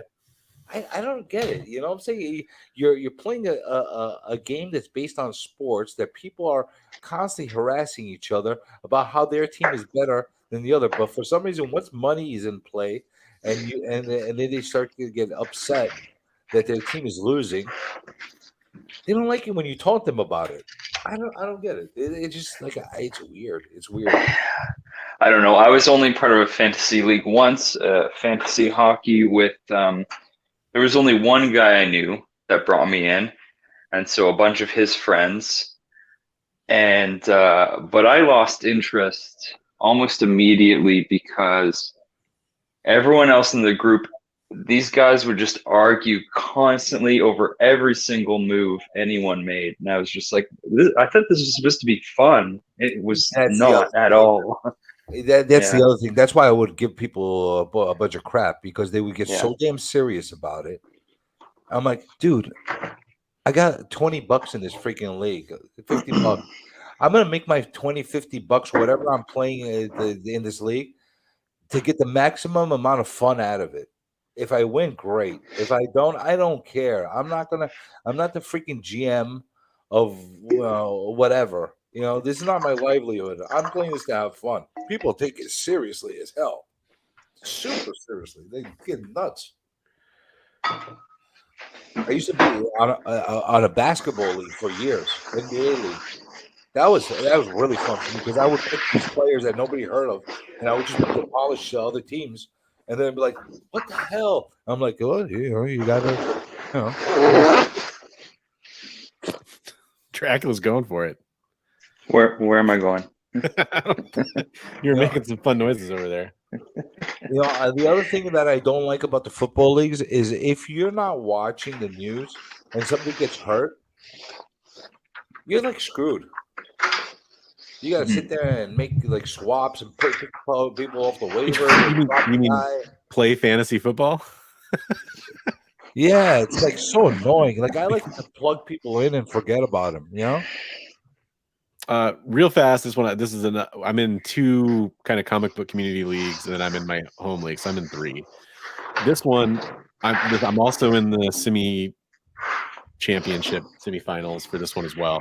Shout out to the Department of Comics and their Discord. I'm actually playing the main account over there, and he was going to stomp me, and he still might, but I have a 40% chance to win now in this one, so pretty happy about that. But they're good guys over there, so I just wanted to give them a quick shout out. And they ran a pretty fun league this year too. So, see, I'd have more fun. I'd have more fun being in a top 100 comics list league than a fantasy game league. That's fair. Let's see how many spots your picks are going to be. You pick out of the top 100 in the beginning. You do the draft. That's interesting. And then or top 1,000, and then you see who goes up the rankings fastest, and then you can manipulate it. We could go out and become influencers. Say this comic is the greatest comic on earth, and it goes from number 1,000 to number 500 all of a sudden because you're a big influencer. You know that'd be great. But hey, yeah, Spectail's podcast did something like that. They had, I think it was 5 or 6 different people, including Swaggle House and some other people, and they did like a draft like that where they all picked like one spec book to follow for a year, and but following, or maybe it was more than one book, but basically draft style. See, I don't remember seeing that, but if that's the case, then I guess my idea is not that original then. Maybe subconscious. One book is hard. Yeah, no, you can't do it with one book. You got to pick like 10 books or something like that. Yeah, it's got to be a bunch. Yeah, you got it. Because what are you gonna do? You pick a Hulk 181, and all of a sudden, I don't know. You discover that it's really not his first full appearance. It's really 180. You're fucked. Wait, what? You're done. You're done. You're done. Pick all the hipster picks. Like, I'm gonna take Hulk 180, X-Men Annual 14, ASM 298. You're gonna have some jackass out of nowhere is gonna say, "Well, you know what? Nocterra. It's all about Nocterra," and that guy is the guy that's gonna win all of a sudden because. Yeah, but then that's the year that the fucking Nocterra movie gets announced, and it shoots up 1,000%. Exactly. Yeah. Exactly. And Grimm. Here's another freaking big colossal mess from this past year. Everybody's specking and paying tons of money for Grimm. If you got it when it first came out, you paid for it cover price, great. Yeah. 50, $100 for a freaking Grimm. Well, yeah, your mind, Grimm. What the hell's Grimm? Did you actually read that book yet? I actually didn't read it. I picked up the first few issues, but haven't got around to reading them yet. Exactly. I have a couple as well, and I even have one that got slabbed that I bought for $40. I got it slabbed 9.8. I bought it from some guy on Whatnot. Be right back. That's my gazillion-dollar book. That's my gazillion-dollar book that I'm gonna have. Yeah. But I never read it. I only got it because spec. I'm gonna make $1 zillion off of freaking Grimm. People don't know. Yeah. Half the people that are getting these things and specking on them, they haven't. You know how many people have been buying Something's Killing Children and not even read one freaking comic out of the Something Good? Have you read any of them? Oh yeah, I read the first 20 issues. I thought it was great. Yeah, I love Something's Killing Children. Yeah, I think it reads great in a trade format. But if you're reading a one issue at a time, it's like freaking a slow freaking burn. It's like watching paint dry. You got to read it all collectively. If you're reading it one issue at a time and you're not in a high-paced part of the arc, it is boring as hell. Yeah. Well, that's part I mean, I don't. Go ahead. I was just gonna say I don't speculate on anything at this point. I had a bit of interest in it about a year ago, and then it kind of. At this point, I just I don't bother, especially with new books. I really don't. And I've almost stopped all but buying new books. I'll still pick up, the odd one here or there, but I'm more focused on older books. My new book week list has shrunken to a fraction of what I was buying. Fraction. There are very few books that I get every month that I get religiously every month. And even those shrink every time. And I'm so thankful that a lot of them are not ongoing series and they're only like mini series and they end eventually. Like Nice House on the Lake. I'm so happy that I don't have to buy that every month anymore. Even though I like that series. Don't get me wrong, I do like that series. They pissed me off because they're a hiatus, and it made me cool off about it. But now that I read it all back again collectively. Yeah, I'm terrible about reading new comics. Like I don't read I don't have as much time to read. I really wish I had more time. So I usually do a lot of my stuff is like Marvel Unlimited, and I like to binge read. Like I want to read Yeah. like the trades worth of issues. So like Something Is Killing Children, I waited a long time to read it. You know, I busted through each volume as they came out and loved it. But if I had to read issue to issue, I don't know if I would have had the same appeal for me. It's a slow burn. Yeah. It's so super slow burn. You can't read those issues. And first of all, anytime you're gonna buy a comic and the freaking title is obnoxiously long, you know it's gonna be a slow burn. You know it's gonna be a slow burn because Yeah. you got some weird writer that has some weird sense of like artistic thing that he's gonna make you drag on. You know, I don't agree though. I don't think Something Is Killing Children is a slow burn. I think it's just that's because you read them all collectively. But what I would compare it to is and George brought up Walking Dead in chat. Probably why I make this. I think it's kind of similar in pace to The Walking Dead. That's slow burn too for me too. But I read. So my point was I read Walking Dead month to month.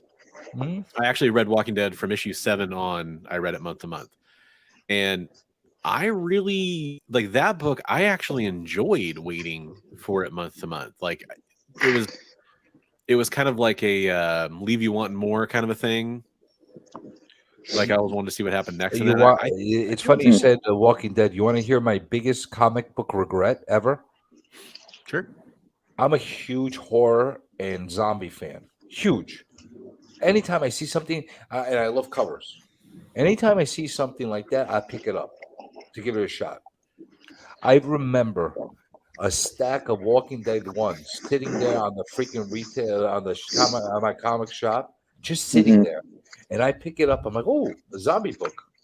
You know, the LCS guy's like, hey, we got a new zombie book. Let me go check it out. Zombies, cowboys. What the hell is this all about? I grab it. I look at the cover. I open it up.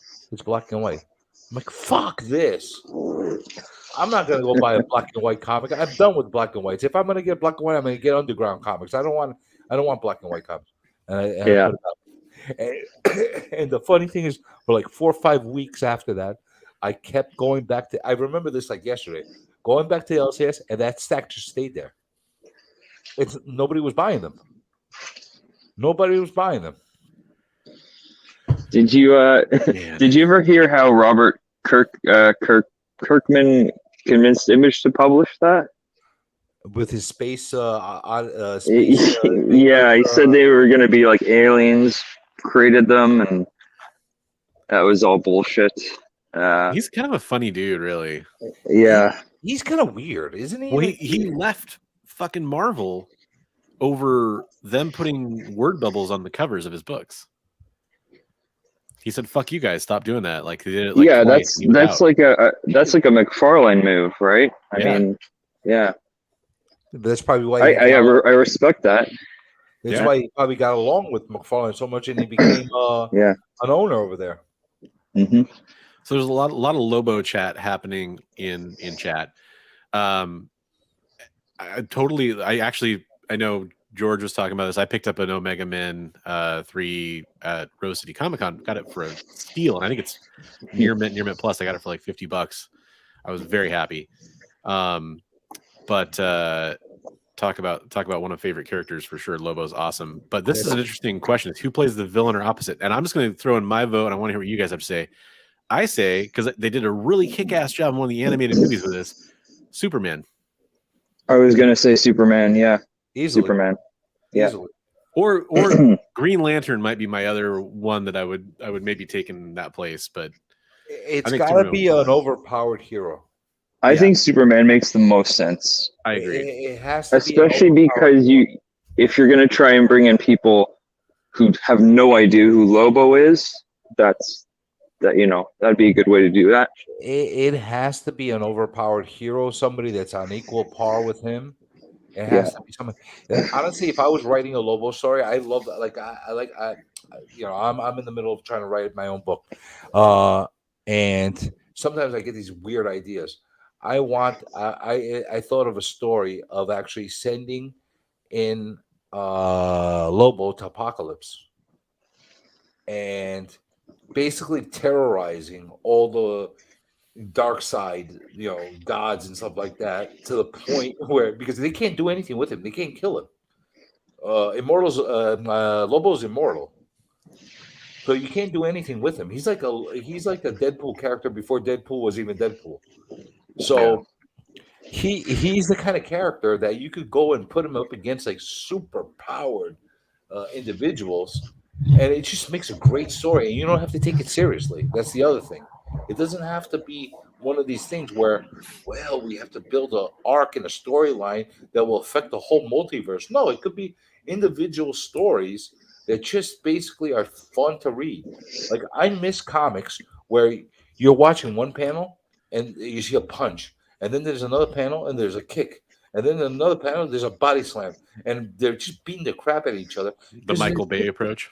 Yeah, don't you miss Yeah. comics? Well, and honestly, like the thing that I'm a very literal, like I want to see.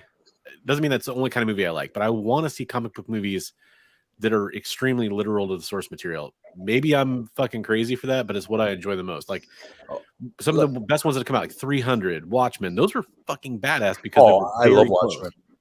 I want 300. I like. Yeah. But it's because they're so true to the source material Yes, for you. that's all I'm saying. Like not necessarily because of the actual film. Sin City, Sin City for me. Yeah, 100%, 100%, like panel for panel almost, right? Yeah. And I, for years, because the Fox X-Men movies, I wasn't a huge fan of them. And I'm a big X-Men guy. The first one I think was groundbreaking for its time. I enjoyed a couple of the later ones, but I didn't really like them. To me, what I always wanted to see is just fucking who cares about the origin and the background and all this shit. Just throw us into the middle of a fucking cool story and tell it. Don't hold people's hands. You don't think I'm nuts, but I'm one of the few people that genuinely enjoyed watching Dolph Lundgren's Punisher when it first came out. I don't think I've ever seen it. It hasn't aged well.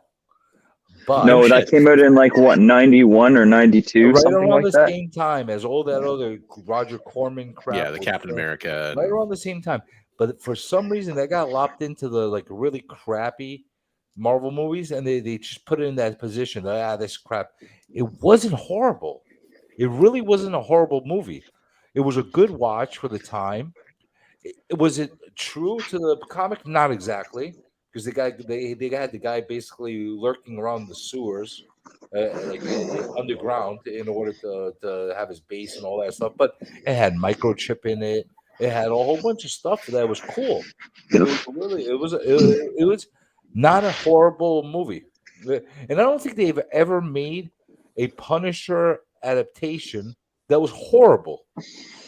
They might have been great. I like the Thomas Jane one. I love watching Kevin Nash kicking the crap out of him left and right. That was pretty damn good.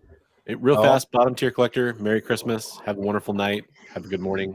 Thanks for popping in. Merry Christmas. But definitely worth watching, Chris. You should definitely watch that movie. It's not a bad watch. Like it's like one of those things where like I may have watched it, but a lot of those movies are like the Fantastic Four. They're pretty forgettable. Fantastic Four is good to watch just to say, what the hell am I watching? Yeah. And I know the history behind it and everything. Like I know why it is what it is. That's the reason I watched it. Yeah. That and Captain America, both those movies I watched solely for the reason I'm like, I know this is gonna suck. Almost like you're watching a trauma movie. Yeah, you're watching it. You're like, what train wreck am I watching right now? Other than Toxic Avenger, was there any real like movie of substance that came out of trauma? Not really. Yeah. Huh? Also, none of the newer Fantastic Four movies were any better than that one. No. The first Fox one was all right. Yeah. I mean, it wasn't like good cinema or anything, but it was okay. No, it was okay. Yeah. The first Fox one was much better than the Corman version. Was it good? No. But there's another. I never watched the reboot. I don't even know what to call it. The rebooted Fantastic Four. It was awful. I definitely heard that. So I don't. Did you hear? You came in Visually, it was in the middle stunning. of my show. Did you hear my idea that I'm going to do for streaming movies? No. Okay, so I want to know what you guys think about this. So my idea is, I have a few comic book movies I've never seen before. I thought about making like a member exclusive watch along party. So like at the end of the month, I'll turn on, I'll say like, hey, you can hop in my Discord. I'll be privately streaming on YouTube for my channel members. Go ahead and turn the movie on at this point, and we can kind of like MST 3K it or whatever you want to call it, and watch along. The first one I'm going to do, because I've never seen it. The first one I'm going to do is Batman and Robin. Are you going to put a mute button on us, or we can say whatever we want? Well, I don't know about having other people join in for the camera side, but I'll have everybody following along in my Discord and in the YouTube chat or whatever. And I think on Discord, I think I can actually play it so everyone can watch it. But for people that don't want to join the Discord or whatever, I can say like, hey, we're starting it now, so you can sync up or whatever. That's not a bad idea. I think it'd be kind of fun. That's not a bad idea. I thought about doing that most of the time, a lot of times with all various movies. The only problem is I get blocked for anything. Yeah. Well, So of course. But if I'm not showing the movie and I'm just reacting to it, I mean, it's fine. If I'm not showing it on YouTube. I would watch. You should do a trial of that and see how it works out. I think that's what I'm going to do it the end of January. I'm going to do Batman and Robin, and we'll see how it goes. That's a good But movie yeah. to try it out with. Fantastic. That Fantastic Four reboot was another one I was thinking of. I assure you, you're going to have plenty of material to talk about on that one. But yeah, the reboot of Fantastic Four is visually stunning. It looks Okay. very good as far as the way everything looks. I like the way they actually make the Thing look. He looked great on it. I've never seen it, George. That's where it ends. That is where it ends. The movie itself was awful. Awful. Yeah, absolutely. It didn't. It was. You know how you were talking about being accurate and like true to the source. No, none of that. I'm not surprised. Let's throw it all out the window. Let's throw it all out the window. Susan was adopted, and what the hell? I was lost. I'm telling you, you got to see this. Yeah, I'm not even gonna spoil it for you.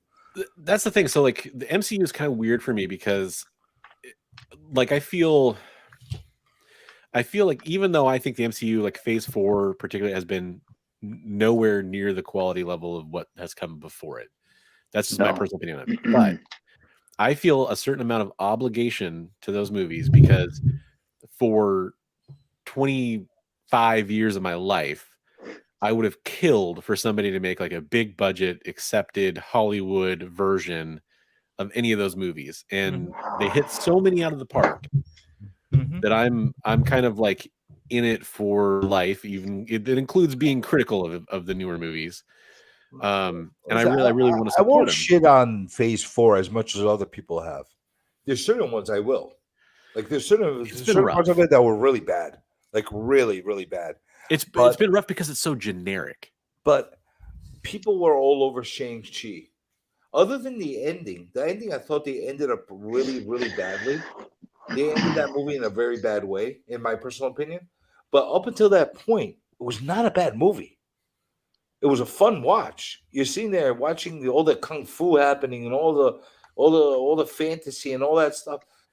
I thought it was generally fun to watch. Maybe I'm in the minority. Eternals, I didn't think was horrid. I liked Eternals. Eternals might be one of my favorite of the most maligned versions. Like that's one of the ones most people point to. I liked it more than most of the stuff in Phase 4. I wouldn't call it awesome, but at the same time, it was solid. It was a solid movie. I thought it was a solid movie. It was original. Yeah, exactly. Listen, people didn't like Eternals the comic to start with. Yeah, that's true. So how are you expecting mass appeal to hit a theme that even in the comics didn't excel? Well, because of Guardians of the Galaxy. Yeah. Well, Guardians of the Galaxy had a little bit of a better following than the Eternals had historically.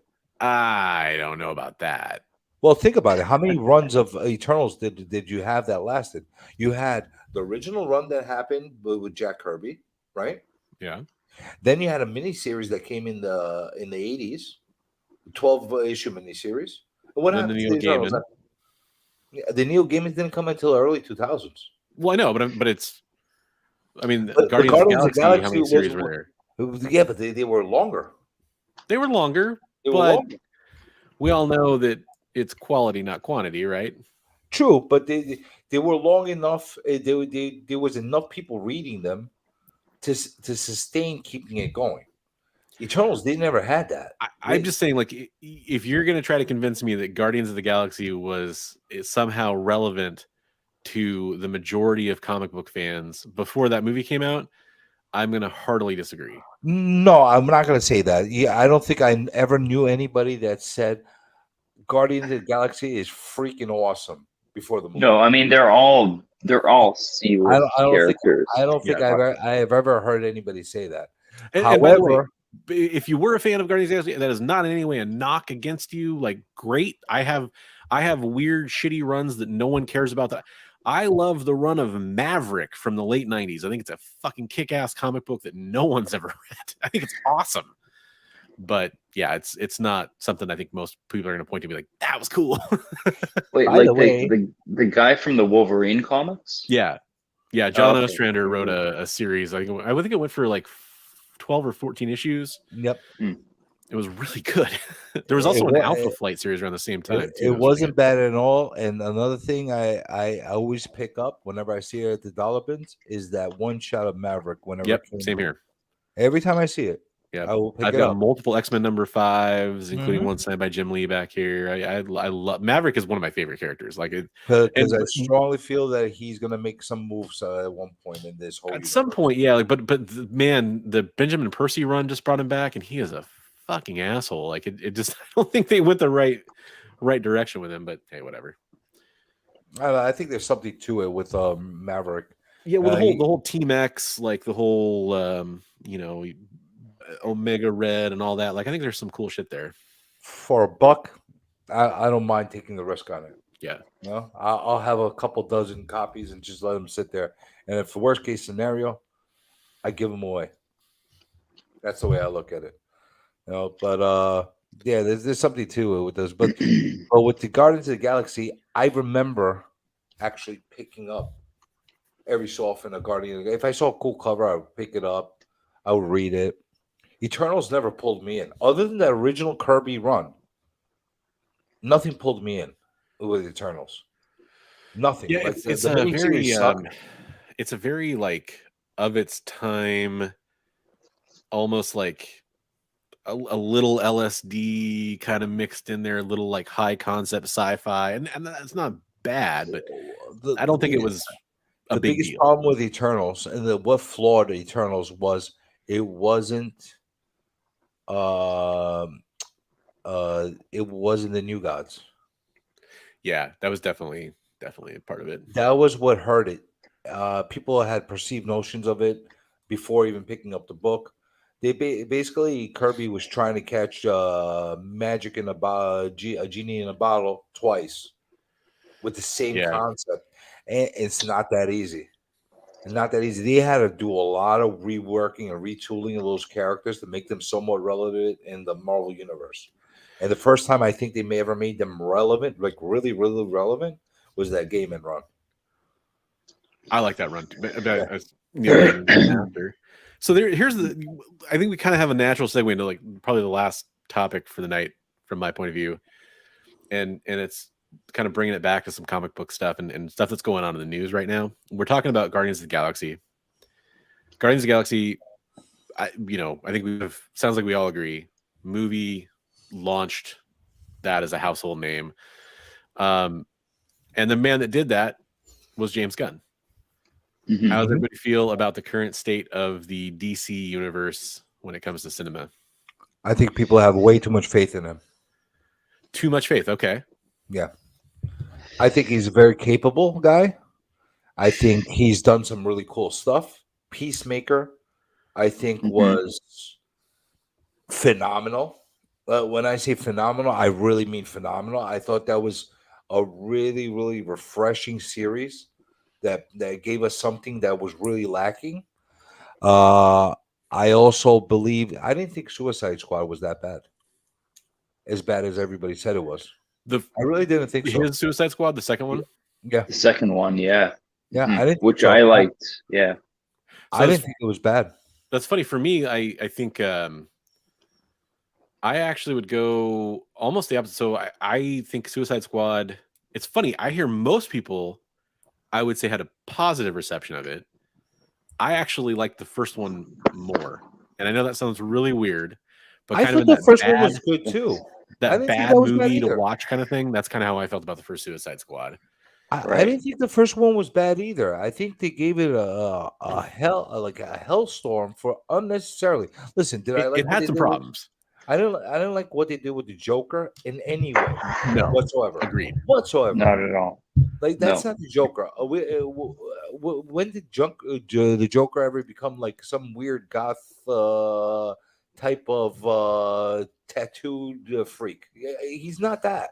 He's Yeah. not. No. Not at all. No, gangsta Joker. I mean, maybe as a fun Elseworlds kind of comic or something, but not something that I want in a movie at all. With a grill and the whole. Yeah. Come on, man! Like And the whole plot is messy. Like there's this whole like Ire cut thing, which I think would be kind of interesting. But just like the performances, the schlock, the like glimmer and I the like the glitz. Batman cameos that they did in Yeah, there. yeah. I like Like that. I like friggin' that. Harley Quinn, kissing Batman. Like, there's some weird shit going on that really added up for me. I liked. I'm not saying it's a great movie, but it was Killer enjoyable. soundtrack. That first one soundtrack. had probably one of the best soundtracks I've heard in a movie in recent years. Agreed. But so the second one to me didn't like it as much. Now I enjoyed it, but to me it was like a fun movie to watch streaming at home. Like it was all right. Like that's how I look at it. Was it on the same level as what he did with Guardians of the Galaxy? No. No, No, I think it was worse than Guardians 2. But it was enjoyable. I thought it was enjoyable. But Here's Peacemaker. the thing. Oh, go ahead. Yeah, no. Peacemaker was great too. Peacemaker, Yeah. Suicide Squad, Guardians. Yeah, these were all great movies. If DC is relying, they're basically are they like putting all their eggs in one basket here, like with James Gunn saying that like this guy's going to resurrect our entire cinematic universe for us, and everything will be great? No, there's just no way. I think I don't have. I like what he's done so far. I think we'll probably see some. He's already made some questionable moves, in my opinion. Well, that's just it, right? That's what I was going to ask about. Is so when you talk about, I'll kind of lay a topic out here, and then I want to hear what you have to think about it. My hot take is people are overreacting to decisions that were made to apparently, and I would say it's not even solidified yet, but whether or not we're keeping or changing current elements of what has come, like, Cavill and Black Adam and Shazam and all that stuff. But who really thinks, and I'm going to be serious here, who really thinks that continuing the current story and the current tales that the DC universe was telling is the right way forward? I don't think so. Certain elements were the right way. Certain elements, just like in anything, you have good things and you have bad things. There's good things. I think the first Wonder Woman movie, I thought that was a great portrayal of Wonder Woman. That's where I was going to start with Wonder Woman. Was it a failure in 1984? Absolutely. Absolutely. It was not a good movie. I think you kind of blame some of that maybe on COVID shit, because I mean that was one of the first movies that came the out. Money that they make, absolutely, they would have made a hell of a lot more money if it wasn't for COVID. And also just like I think maybe some of the post-production kind of decisions might have been kind of effed up. I'm kind of guessing a little bit, but the timing, it was the first blockbuster that really kind of came out. Or blockbuster, would have been a blockbuster probably. as far as having an ideal fit that had some youth still on them, that could actually still run with the character for another decade, she was a great fit. They could have Yeah. ran another 1 or 2, maybe 3 more movies with her as that point. And I don't think by taking her out of the equation was a smart move. They could have just No. rerouted. They could have kept the same. They could have. And they still might.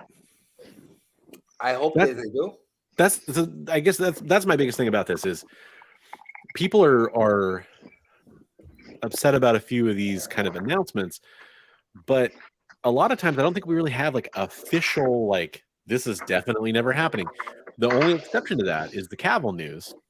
Aquaman, I thought was strong. Yeah. Aquaman was a strong movie. The first movie was it was a sleeper hit in my opinion. It was visually good and it didn't shoot itself in the foot, that's for sure. Absolutely. Now, what's going to happen with the second one? I don't know. With Cavill, I'm not upset about him not being Superman moving forward.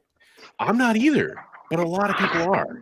I'm not, because how many Supermen have we had so far? Yeah, I wouldn't say I'm upset. I just thought he was a great Superman, and you could.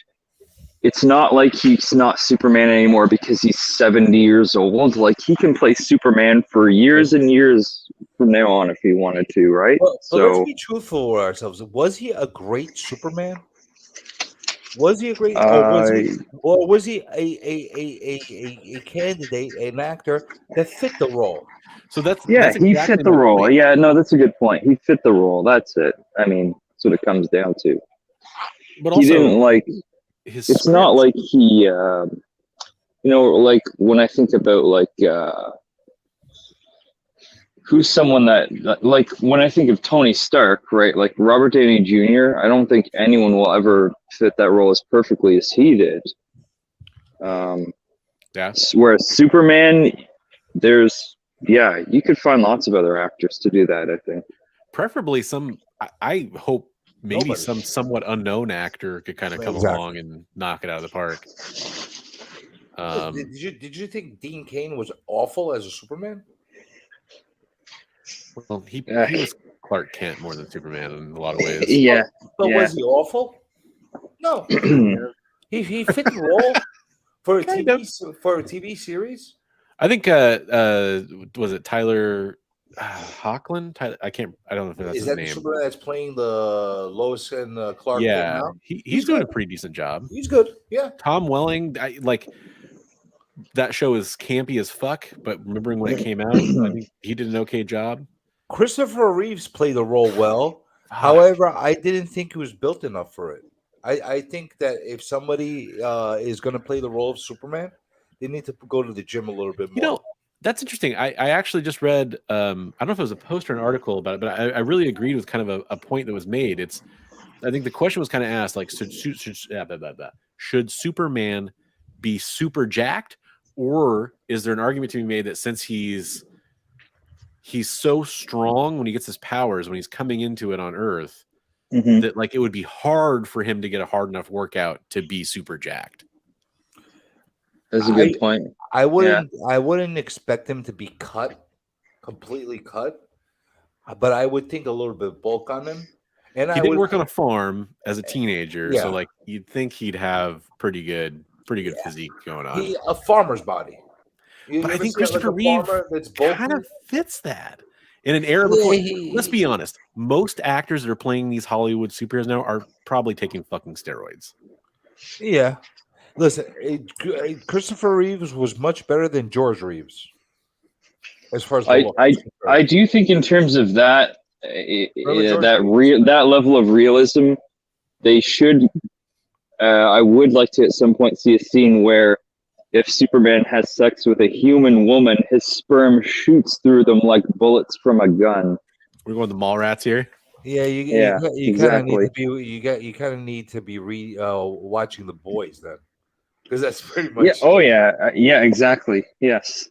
Yeah. Because that's the kind of thing you're gonna only get from The Boys. They're not gonna even visit. However, I mean, Homelander is my favorite superhero of all time. Who was it that matched up Superman with Wonder Woman? Was it Miller? where she every time they had sex, she had a kid. I think it was Frank Miller in one of the Not Dark sure. Knights. Probably. In one of the Dark Knights, because she was the only one that could take him. I think it was him. You know, that makes sense. You know, you have Wonder Woman and Superman. They're a good pairing. You know, Lois Lane. I don't think she could handle the load. You know, that's a little. You know, But to kind of to bring it back a little bit, like I guess I'm just going to posit the theory that if you're going to bring in from the outside, the look is we're bringing in James Gunn to be our Kevin Feige. Right. I don't think it's Kevin Feige. Well, I think that's definitely what it looks like to most people. No, I'm saying that's what they want to make him. Yeah. I just don't think he is a Kevin Feige. He may not be. But if you're going to give that a shot, I think trying to bring in all these legacy decisions that were made. Some were hits as far as, you know, whether or not they were financial hits. I mean, even Black Adam ended up losing money apparently. Yeah. But whether or not they were a hit, like from a fan perspective, like that's a good one or that's a bad one or whatever, trying to absorb that and bring it forward is going to be tough. The only way I think you can do it, and I think maybe there's a chance this is what they were planning on doing anyway, I've said this before, is the Flash movie with Ezra Miller possibly was going to lead into a Flashpoint type event where they were going to clean house on some of the shitty baggage. But I also think like maybe a clean slate to a certain extent is the way you have to go if you're going to restart this thing and get it going in the right direction. Well, I'm okay with a clean slate for DC. Absolutely. Okay. Yeah. Let's play pretend for a second. Let's say Comic Journey got the opportunity to run DC films, whatever. Okay. What I would personally do, I would strongly focus and redirect on all their animation, which they do extremely well. There's a lot of animation that they do extremely well. I would focus and I would make sure that the majority of stuff that comes out every year is through the animation department. Then I would focus on maybe 1 to 2 films per year, which may or may not include a TV series.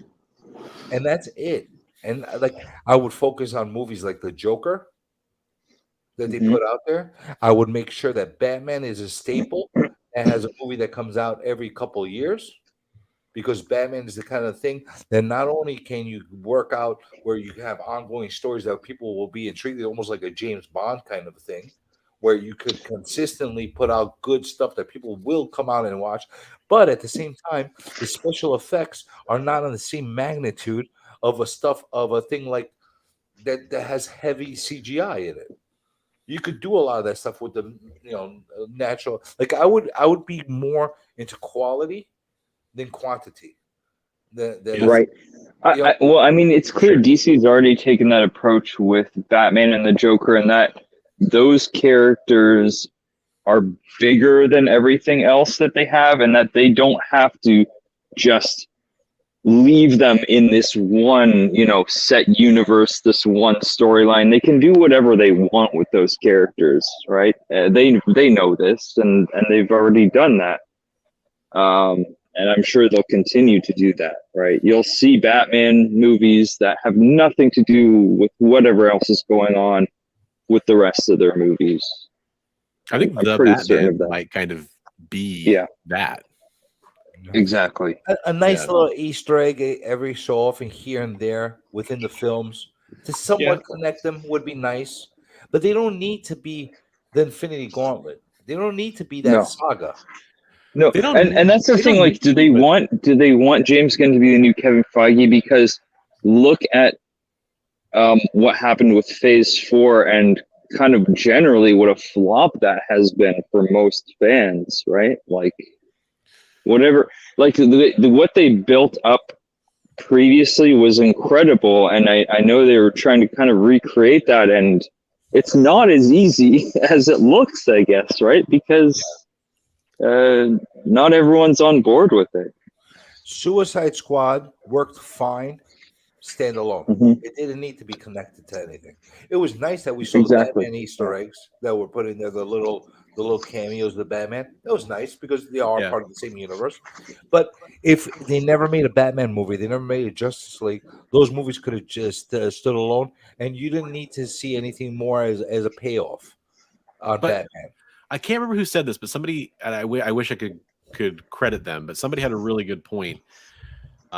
Which is if you look at the DC movies in general, like, why are you doing Suicide Squad movies when you haven't even talked about who the heroes of those characters? Like, there wasn't a Flash, there wasn't, like, it's just weird to have like Captain Boomerang in a movie when you haven't even talked about the Flash yet. Well, that's the part of the Um, first one that I liked, that they gave a little bit of They did. flashback of They did. how they brought in those villains. I like that. And don't forget, if it wasn't for that Suicide Squad and those chances they took on those movies, we would have never had a Peacemaker. Yeah. Yeah, no, I mean, but I definitely, I'm more than a lot of fans. I think I'm willing to say that there's been some good times in those movies. I think that I actually kind of think this is almost like the exception that proves the rule, though, because like they've been kind of fun, but I do think that they should build a world, even if they can still do both, like still have your own kind of standalone experiences. Maybe they do it in some way that, I'm just spitballing here. Maybe they do it so that the TV shows are their own experiences and the movies are a universe. Or I don't know. There's ways to do it, right? Everybody's focusing, and the biggest talk about DC right now, as far as the next big thing, is Momoa doing the Lobo. Everybody's like pushing towards that. Yeah. I think that's a mistake. I think it's Well, a mistake. that would also again have to be kind of a standalone thing. I don't think you would. There'd be no point in connecting that to anything else because it's fucking Lobo, right? Go, I mean, go find even if another. you put Superman in there, like Lobo should be its own thing. Go find another strong, high quality actor that could play the role. That's a nobody, and make that guy the Lobo. Do not take more, because what's going to happen with Momoa is he already has a reputation right now. He's already a hot commodity. Let's say he goes and becomes Lobo, and he really takes off. You think he's going to get paid the same for the next movie to do it? Or he's going to get paid for the third one to do it? He's going to start making serious money, which is going to take away from the budget on the overall for these movies. And then the expectations of making their money back on these major blockbusters are going to override the quality of the movie. It's going to be big. You need to keep the budgets as low as possible from the get-go. The biggest problem that you have, especially with these Marvel actors, why do you think they're rebooting everything Marvel? Because all these actors don't want to keep getting paydays? No, it's because they're at the point where they're making so much money they can't sustain making Avengers movies using all that original cast from Marvel. That's some the of those reason actors why wanted to move on too. Let's be honest. some of them, yeah, but you know what? You make it. Listen. If they give major money to Scarlett Johansson to keep doing with Black Widow, you think she's not going to do it? Well, she said she's open to it now that they've resolved. Yeah. But you talk about like Robert Downey Jr., you talk about Chris Evans. Robert Downey Jr. wanted to quit playing Iron Man a long time ago. Chris Evans keeps saying that he's going to get out of it, but he keeps coming back. So money talks with him. He said that he's. I'm kind of probably misremembering this a little bit, but I'm pretty sure he said that like he's willing to come back as long as he's not going to continue playing the character going forward, like continue telling that story. Like he's willing to tell an older story in Steve Rogers' life, but he's not willing to keep playing him for the next 5 movies. You know, they'll bring him back if there's the right situation. But I think they'll bring him back and do World War II. But he's not going to do it for cheap, which also limits you on what other high quality actors you're going to bring in. And how much you add to the budget. Like Jimmy Stewart or someone. You know what was a huge flop? The classic Christmas movie, It's a Wonderful Life. It cost $3 million to make that movie, and I think it made like less than $1 million, something like that. At the box office? It ruined the studio. I and now it's a Christmas classic. It's a Wonderful Life. You talk about very similar type of situations like that. You know what I'm saying? So you need to get as many people as no names and let them build their. Yeah, you're gonna add some names in there. You're gonna add some Anthony Hopkins in there, like the way Thor did, or whatever the case is. You're gonna add some people like in there, but you're not gonna make them critical to the success and the continuation of that movie. It's just going to make it very, very difficult. Marvel's in a very, very tough position right now because they created a really, really great format, but people fell in love with those characters. Now, did you see Black Panther 2 yet? No. Okay. No. Okay. You're not Didn't see missing it much. yet. And I'll tell you why you're not missing much. Because Black Panther, you're accustomed to seeing T'Challa. People fell in love with Boswick as Black Panther. Everything other than him at this point is a disappointment. It's a disappointment. Even if they didn't want to make Shuri the Black Panther, if they didn't want to, it doesn't matter. It's not Boswick, and people fell in love with that character. And the fact that they're not going to have any more movies in there, they needed to change direction and kind of reinvent that T'Challa character. It's a really bad situation right now. It has a lot to do with money. Well, People don't like to talk about the money aspect of it, but that's the biggest reason why a lot of these franchises don't continue to do well. It's because they're limited and they lose money every time. it's to me it's probably the And other let's side of not the get coin. into companies filing for bankruptcy, like Aftershock. Yeah. It's not a good time for comics in general. Did Aftershock file for bankruptcy? I didn't even realize that. Really? They did. There's rumors that Valiant's next. Well, that doesn't shock me at all. Valiant. No, but I mean, it's if it's the start of a series of dominoes. Yeah. Valiant could have filed for bankruptcy during the boom, for all I knew. I mean, what was of substance coming out of Valiant in recent years? Valiant. I don't know how like Bloodshot continues. I don't know how Turok continues. I don't know how a lot of these characters continue. Chris, do you mean Black Panther 2 or just the original Black Panther or both? Just curious. Yeah, so for me, like I was gonna say, to me it's the other side of the coin, and I don't necessarily think you got to separate it from the money, but the real problem with Phase 4 is kind of two things for me. The first thing is that the cult of personality is what I've talked about before. You had people that wanted to follow Robert Downey Jr. as Iron Man. They wanted to follow Chris Evans. They wanted to follow Scarlett Johansson. They're not replacing the level of gravity that those actors brought to their roles very well yet, in my opinion. So, same with Chadwick Boseman. I haven't seen the second one, so I can't really comment too much on it as far as for where they're going. But I have a feeling that's a bridge movie at best anyway, probably. I guess we'll see if I'm right.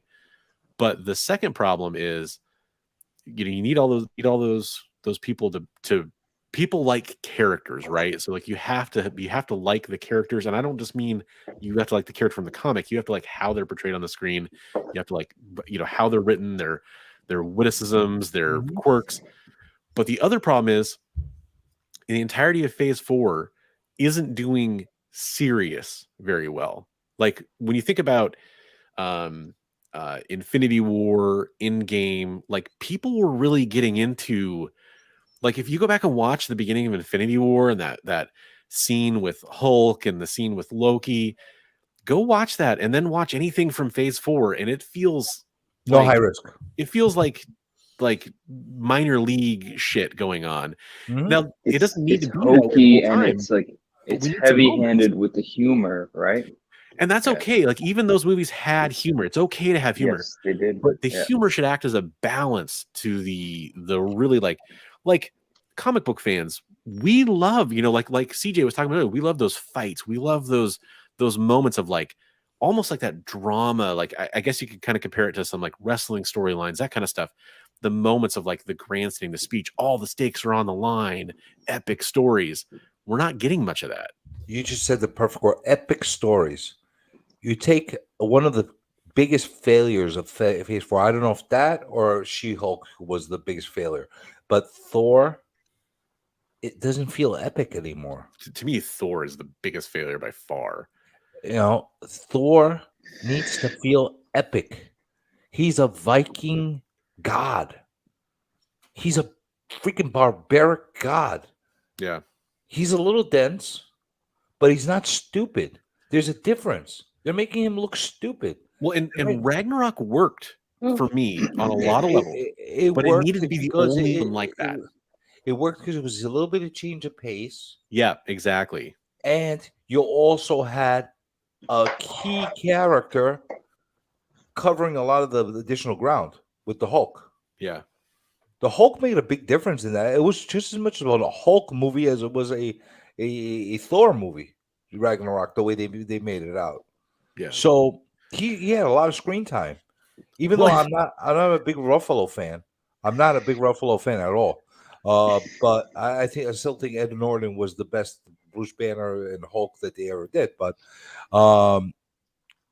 Thor doesn't feel epic. It needs to feel epic. You could use the comedy, you could use the satire for other characters, but Thor's not the kind of character they should be doing that with. Right.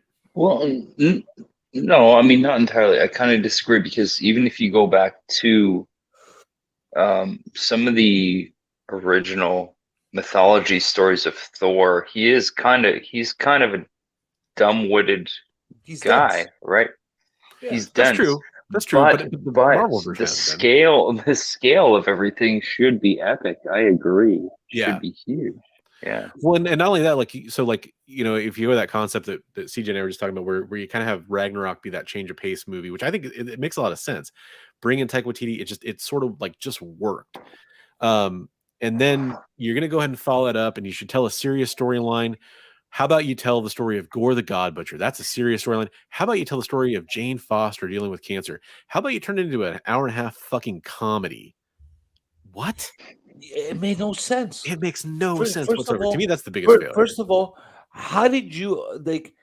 Did you feel the gravity? How dangerous and how evil and how vicious Gore the God Butcher was? No, he killed one god.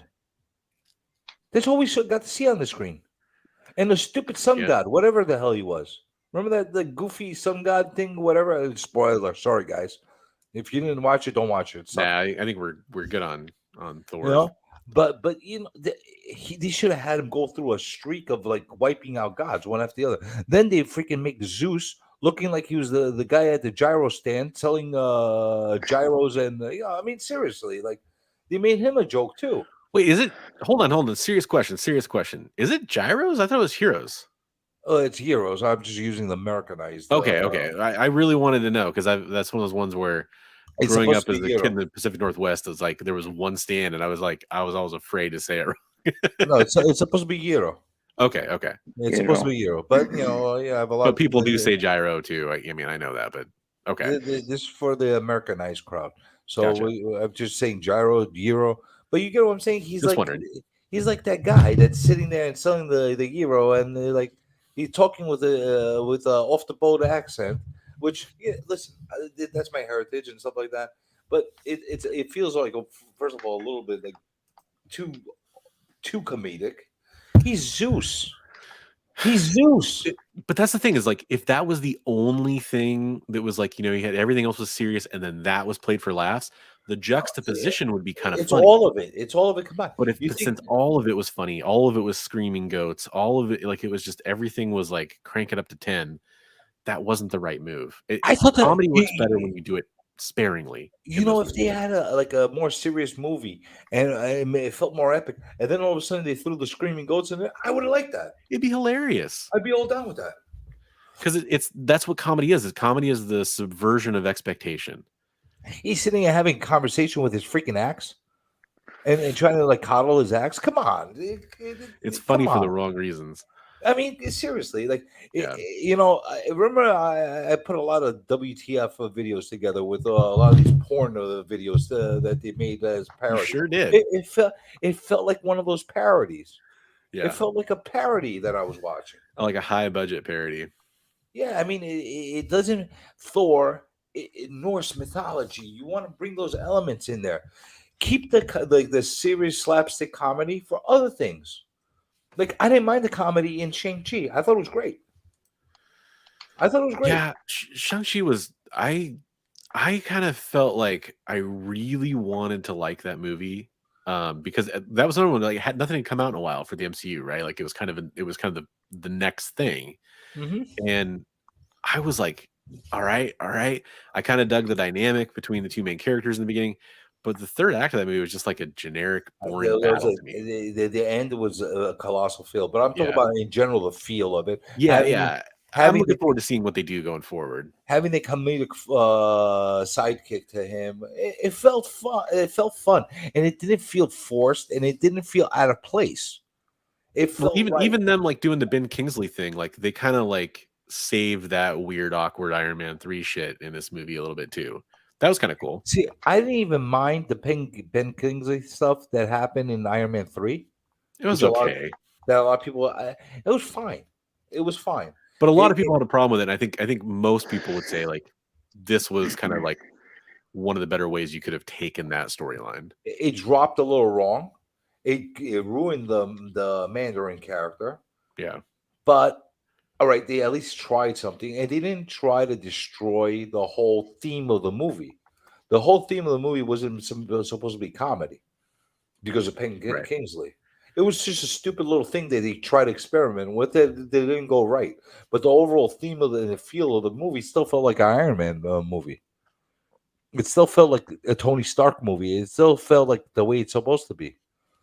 You know, that's the one thing that I wish they got a chance to do with Robert Downey Jr. that they never got a chance to do was the whole alcoholic demon in the bottle element to it. I'm guessing he turned that down. Like I'm guessing he just was not going to do it. Yeah, but by the way, that is the one comic that I would love to have signed by an actor is the Demon in the Bottle Part 1. I would love to have that signed by Robert. I think he'd find that offensive, wouldn't he?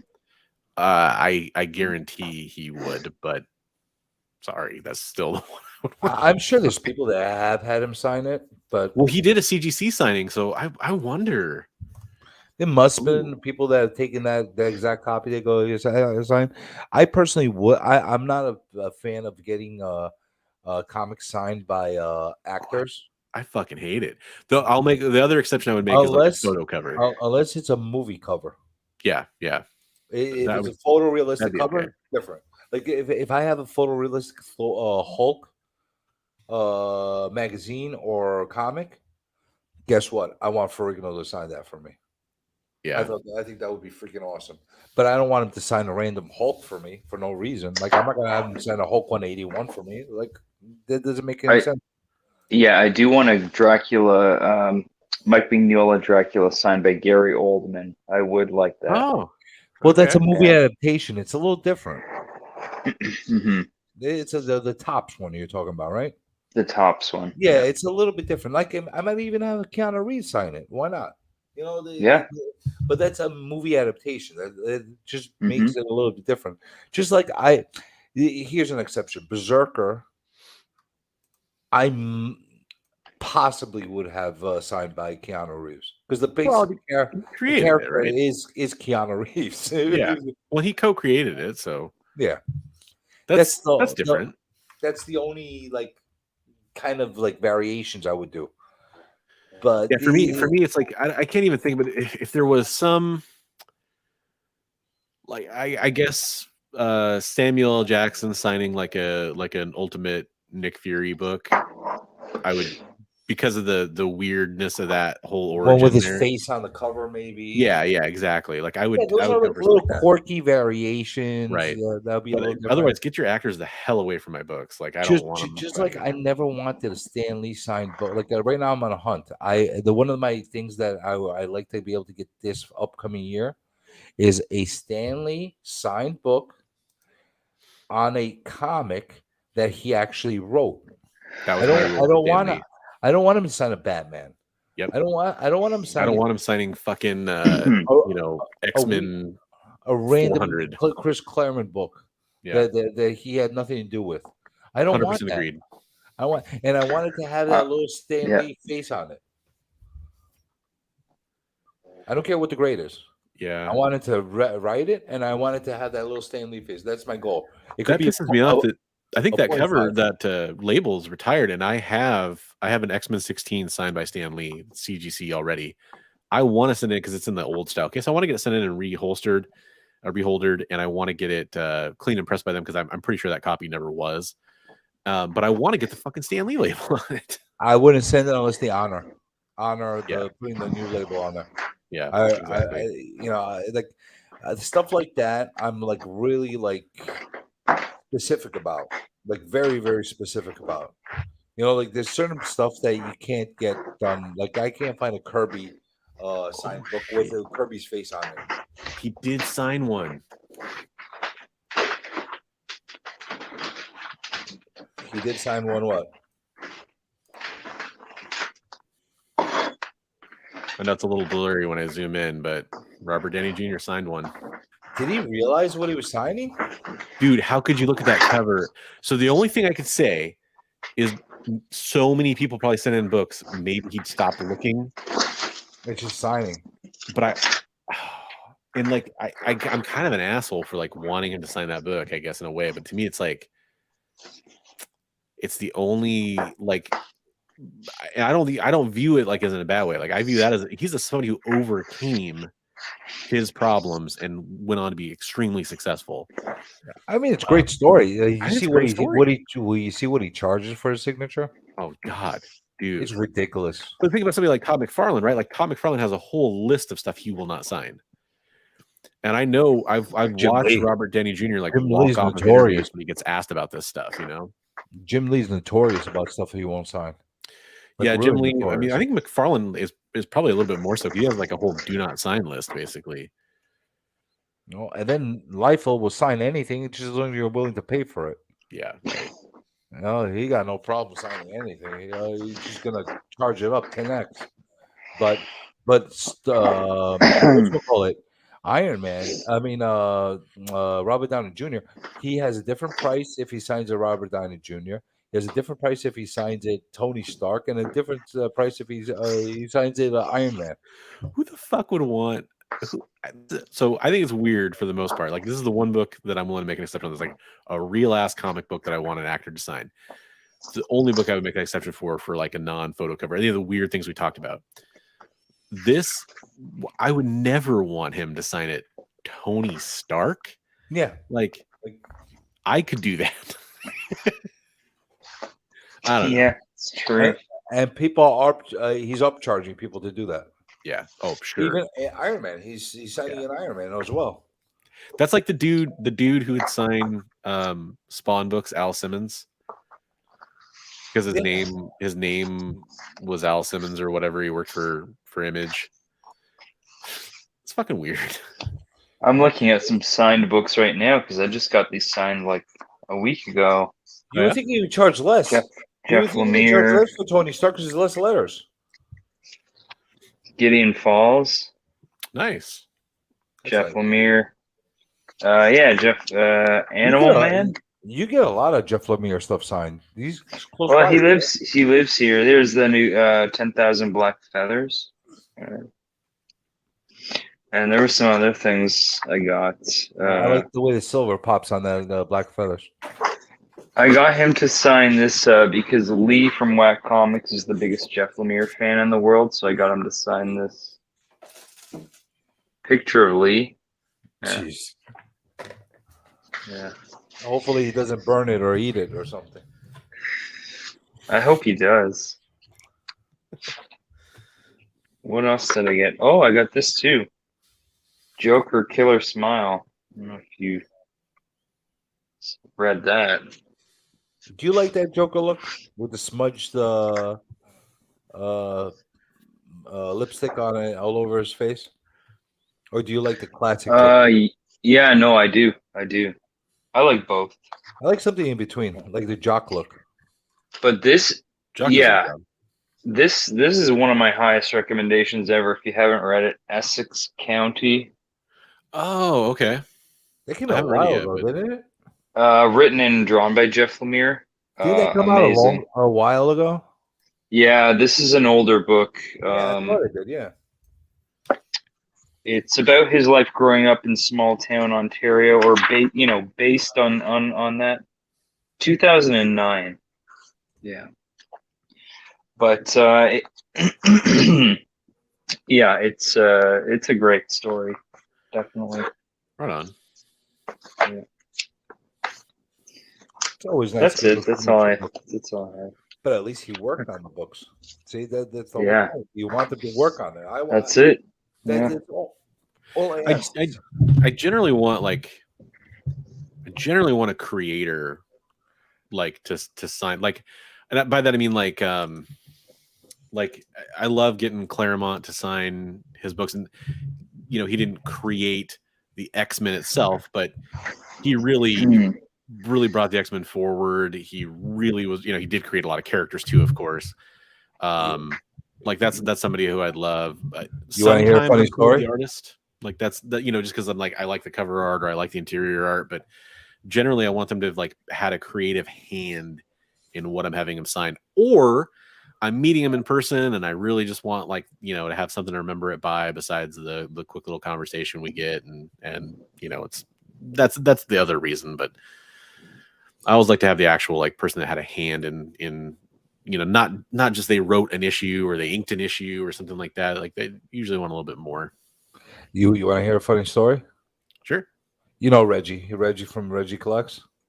Heard of him. Okay, so he recently had started his own line, his own comic. He's producing his own comic. Okay. Isolation. Right? Yeah, Isolation. So I ran into him at the Comic Con over in New York. Mhm. And he had also made a collecting book of how to collect and stuff like that. I'm like, I'll support the guy. So Cool. I bought the comic from him. I'm like, you could sign the comic, whatever the case. Then I got 2 copies of Isolation, and he had the artist next to him and the writer next to him, and he was signing everybody's book. I'm like, oh, hold on, Reggie, did you work on this book at all? No, he's like, I'll produce it. I'm like, I don't want you to sign it. I don't want them to sign it. He gives me the look like, I'm like, you can sign your book that you wrote, but I don't want you signing the book that you didn't write. What was his reaction? He gave me a look at the beginning and he started laughing. I'm like, all right, I'm glad that you at least get it. You know what I'm saying? Well, but that's the thing is, like, I mean, there's actually, I mean, people forget this. There's tons of collectors that think it's sacrilege to sign a book at all. It's like me wanting Ralph Macchio that edited 1 million books in the 80s and then Marvel to sign my book. I don't want him to sign my book. I don't care about you, Ralph Macchio. He's at every freaking con signing things. Like, but I mean, like, I do, like, if like in the situation, like, I get it. Like, if you, like, I met Brian Michael Bendis, and I have books signed by Brian Michael Bendis, but I was meeting him. I didn't have anything on me, that he worked on. I actually expected him, have a bigger line. He didn't. I was like, oh shit, I'm gonna go grab something and have him sign it. So I just went and grabbed first Clint Barton as Ronin. And that's not a book that has a huge sentimental value to me or anything like that. It's not like one that I would necessarily want signed, but I wanted to meet him and I wanted something he worked on. And I don't consider it one of his seminal works. Like the other book I have signed from him is Ultimate Fallout 4. but That's it a was much something different he story. wrote. But it was something It is something he wrote, but it's not a book that like again, like generally speaking, I'm not going to want somebody to sign a book just because they worked on it. Like it doesn't really matter to me that much. See, if I'm getting the signature, I'm getting the signature because I want some connection Yeah, to the exactly. actual thing he's signing. Yeah. And I would never, this is how I collect though. I would never, ever have them sign a very high valued comic. That's just me though. Interesting. Okay. Because it could go polarizing in 2 different directions. You said it yourself. There's a school of people that refuse. They think it's tampered with, and it's true. It's not a 9.8 book anymore. It's not a mint book anymore. It's been written on. It's been written on. What the fuck is a 9.8 anyway, man? But I'm just saying it from the high end value, and the fact that people are very high collectors. All you need is that guy to press a little bit harder with that Sharpie, or something like that and dent that book a little bit, and suddenly you lost a significant amount of value in that book. So I I get would it. never want them to sign a very high value book, because I more than likely paid a lot of money for that book to get it in the first place. And if I ever wanted to either sell it or do something with, I would never be able to recoup it. That's the way I look at it. But not everybody's there. Like, Yeah. you know what? You don't have I to. You don't have to sign my yeah, whole and I get that because I'm not a huge signature guy as well. What I love is finding signed books in back issue bins, especially when it's like a good one. Like I found like some a Steranko signature. Nice. Um, who else? Howard Chaykin, a few other really good ones.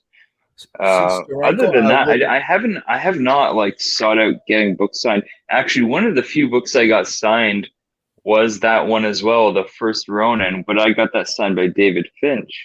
Oh, nice. I love Yeah, David Finch. He's one of my yeah. such an underrated artist. I have Mhm. a signed Batman 700 Finch cover signed by Finch right behind me. He's That so was, damn awesome. yeah, he's David he's Finch. He's incredible. Finch is like Yeah. his like I'm a big fan of detailed line work, and he is one of the masters. Him and Tony Absolutely. Daniels. I don't think they get enough love. Tony Yeah, Daniels Yeah. Tony Daniels. and David Finch. I think they should get so Mm-hmm. much more love than they really get. Yep. I don't know what Yeah. it is. I feel like he's a little bit of like an oddball or an outsider from the like normal, cluster of like people are beloved. I don't know what it is, but he's great. I'll throw He's- another one out there, which I mean, I'm not necessarily saying I feel the same way about him, but he belongs in that wheelhouse. Brett Booth. Brett Oh, Booth yeah. doesn't get a lot of love. He's got that style too. Oh, yeah, I could see that. Absolutely. Not like to the same level or anything, but I mean, he's in that ballpark. Absolutely. Yeah. He does not get the attention his quality of work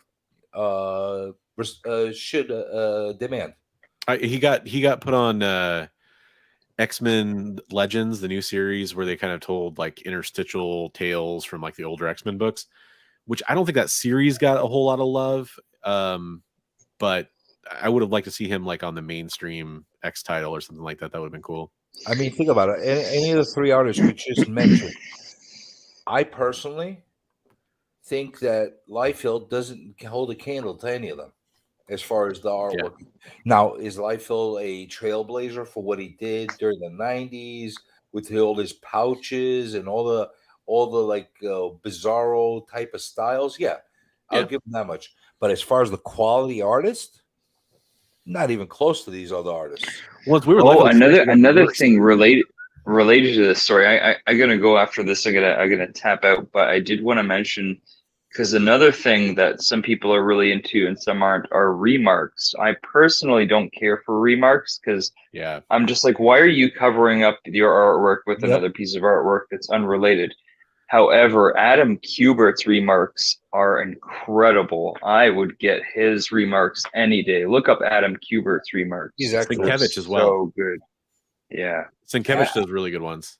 Yeah. Adam I'm the is same way. excellent. Andy's an excellent artist too. He doesn't get the same love that Adam does, but I think Andy's better than Adam. Yeah.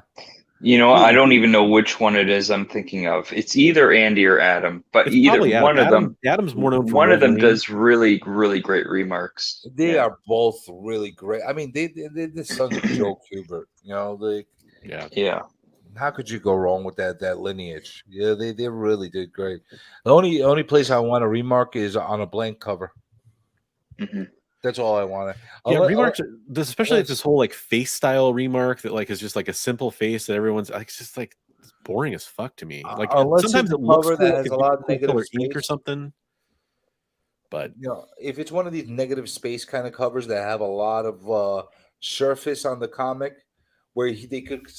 I've seen people make remarks that blended in with the original art. That look phenomenal. And Sienkiewicz does some of that stuff. Yeah, I mean, it's where it's like an extension of the original art they did, or something. God, they made it look so good, so good. But I don't want them covering up any original art. That for me personally defies the purpose. Just like jackasses that end up signing the comic right over the freaking main character or the main spot on the comic, right over their face or whatever the case. You ever see that? because I got I got a copy of The Boys, Dear Becky, and the cover, it was a variant cover where it's just a portrait of Homelander. It's just Homelander's face and Garth Ennis signed right across his forehead. I actually really like it. Hmm. That sounds Yeah. like Are you a big Boys fan? Well, I've only read a little bit of the comics. I love the show. Okay, so you made a comment about Homelander earlier. I wasn't sure if you were being like 100% serious or if that was. Oh is no, Homelander your favorite character? I absolutely love Homelander. Okay. What an incredible character. I mean, I wasn't being serious that he's my favorite superhero.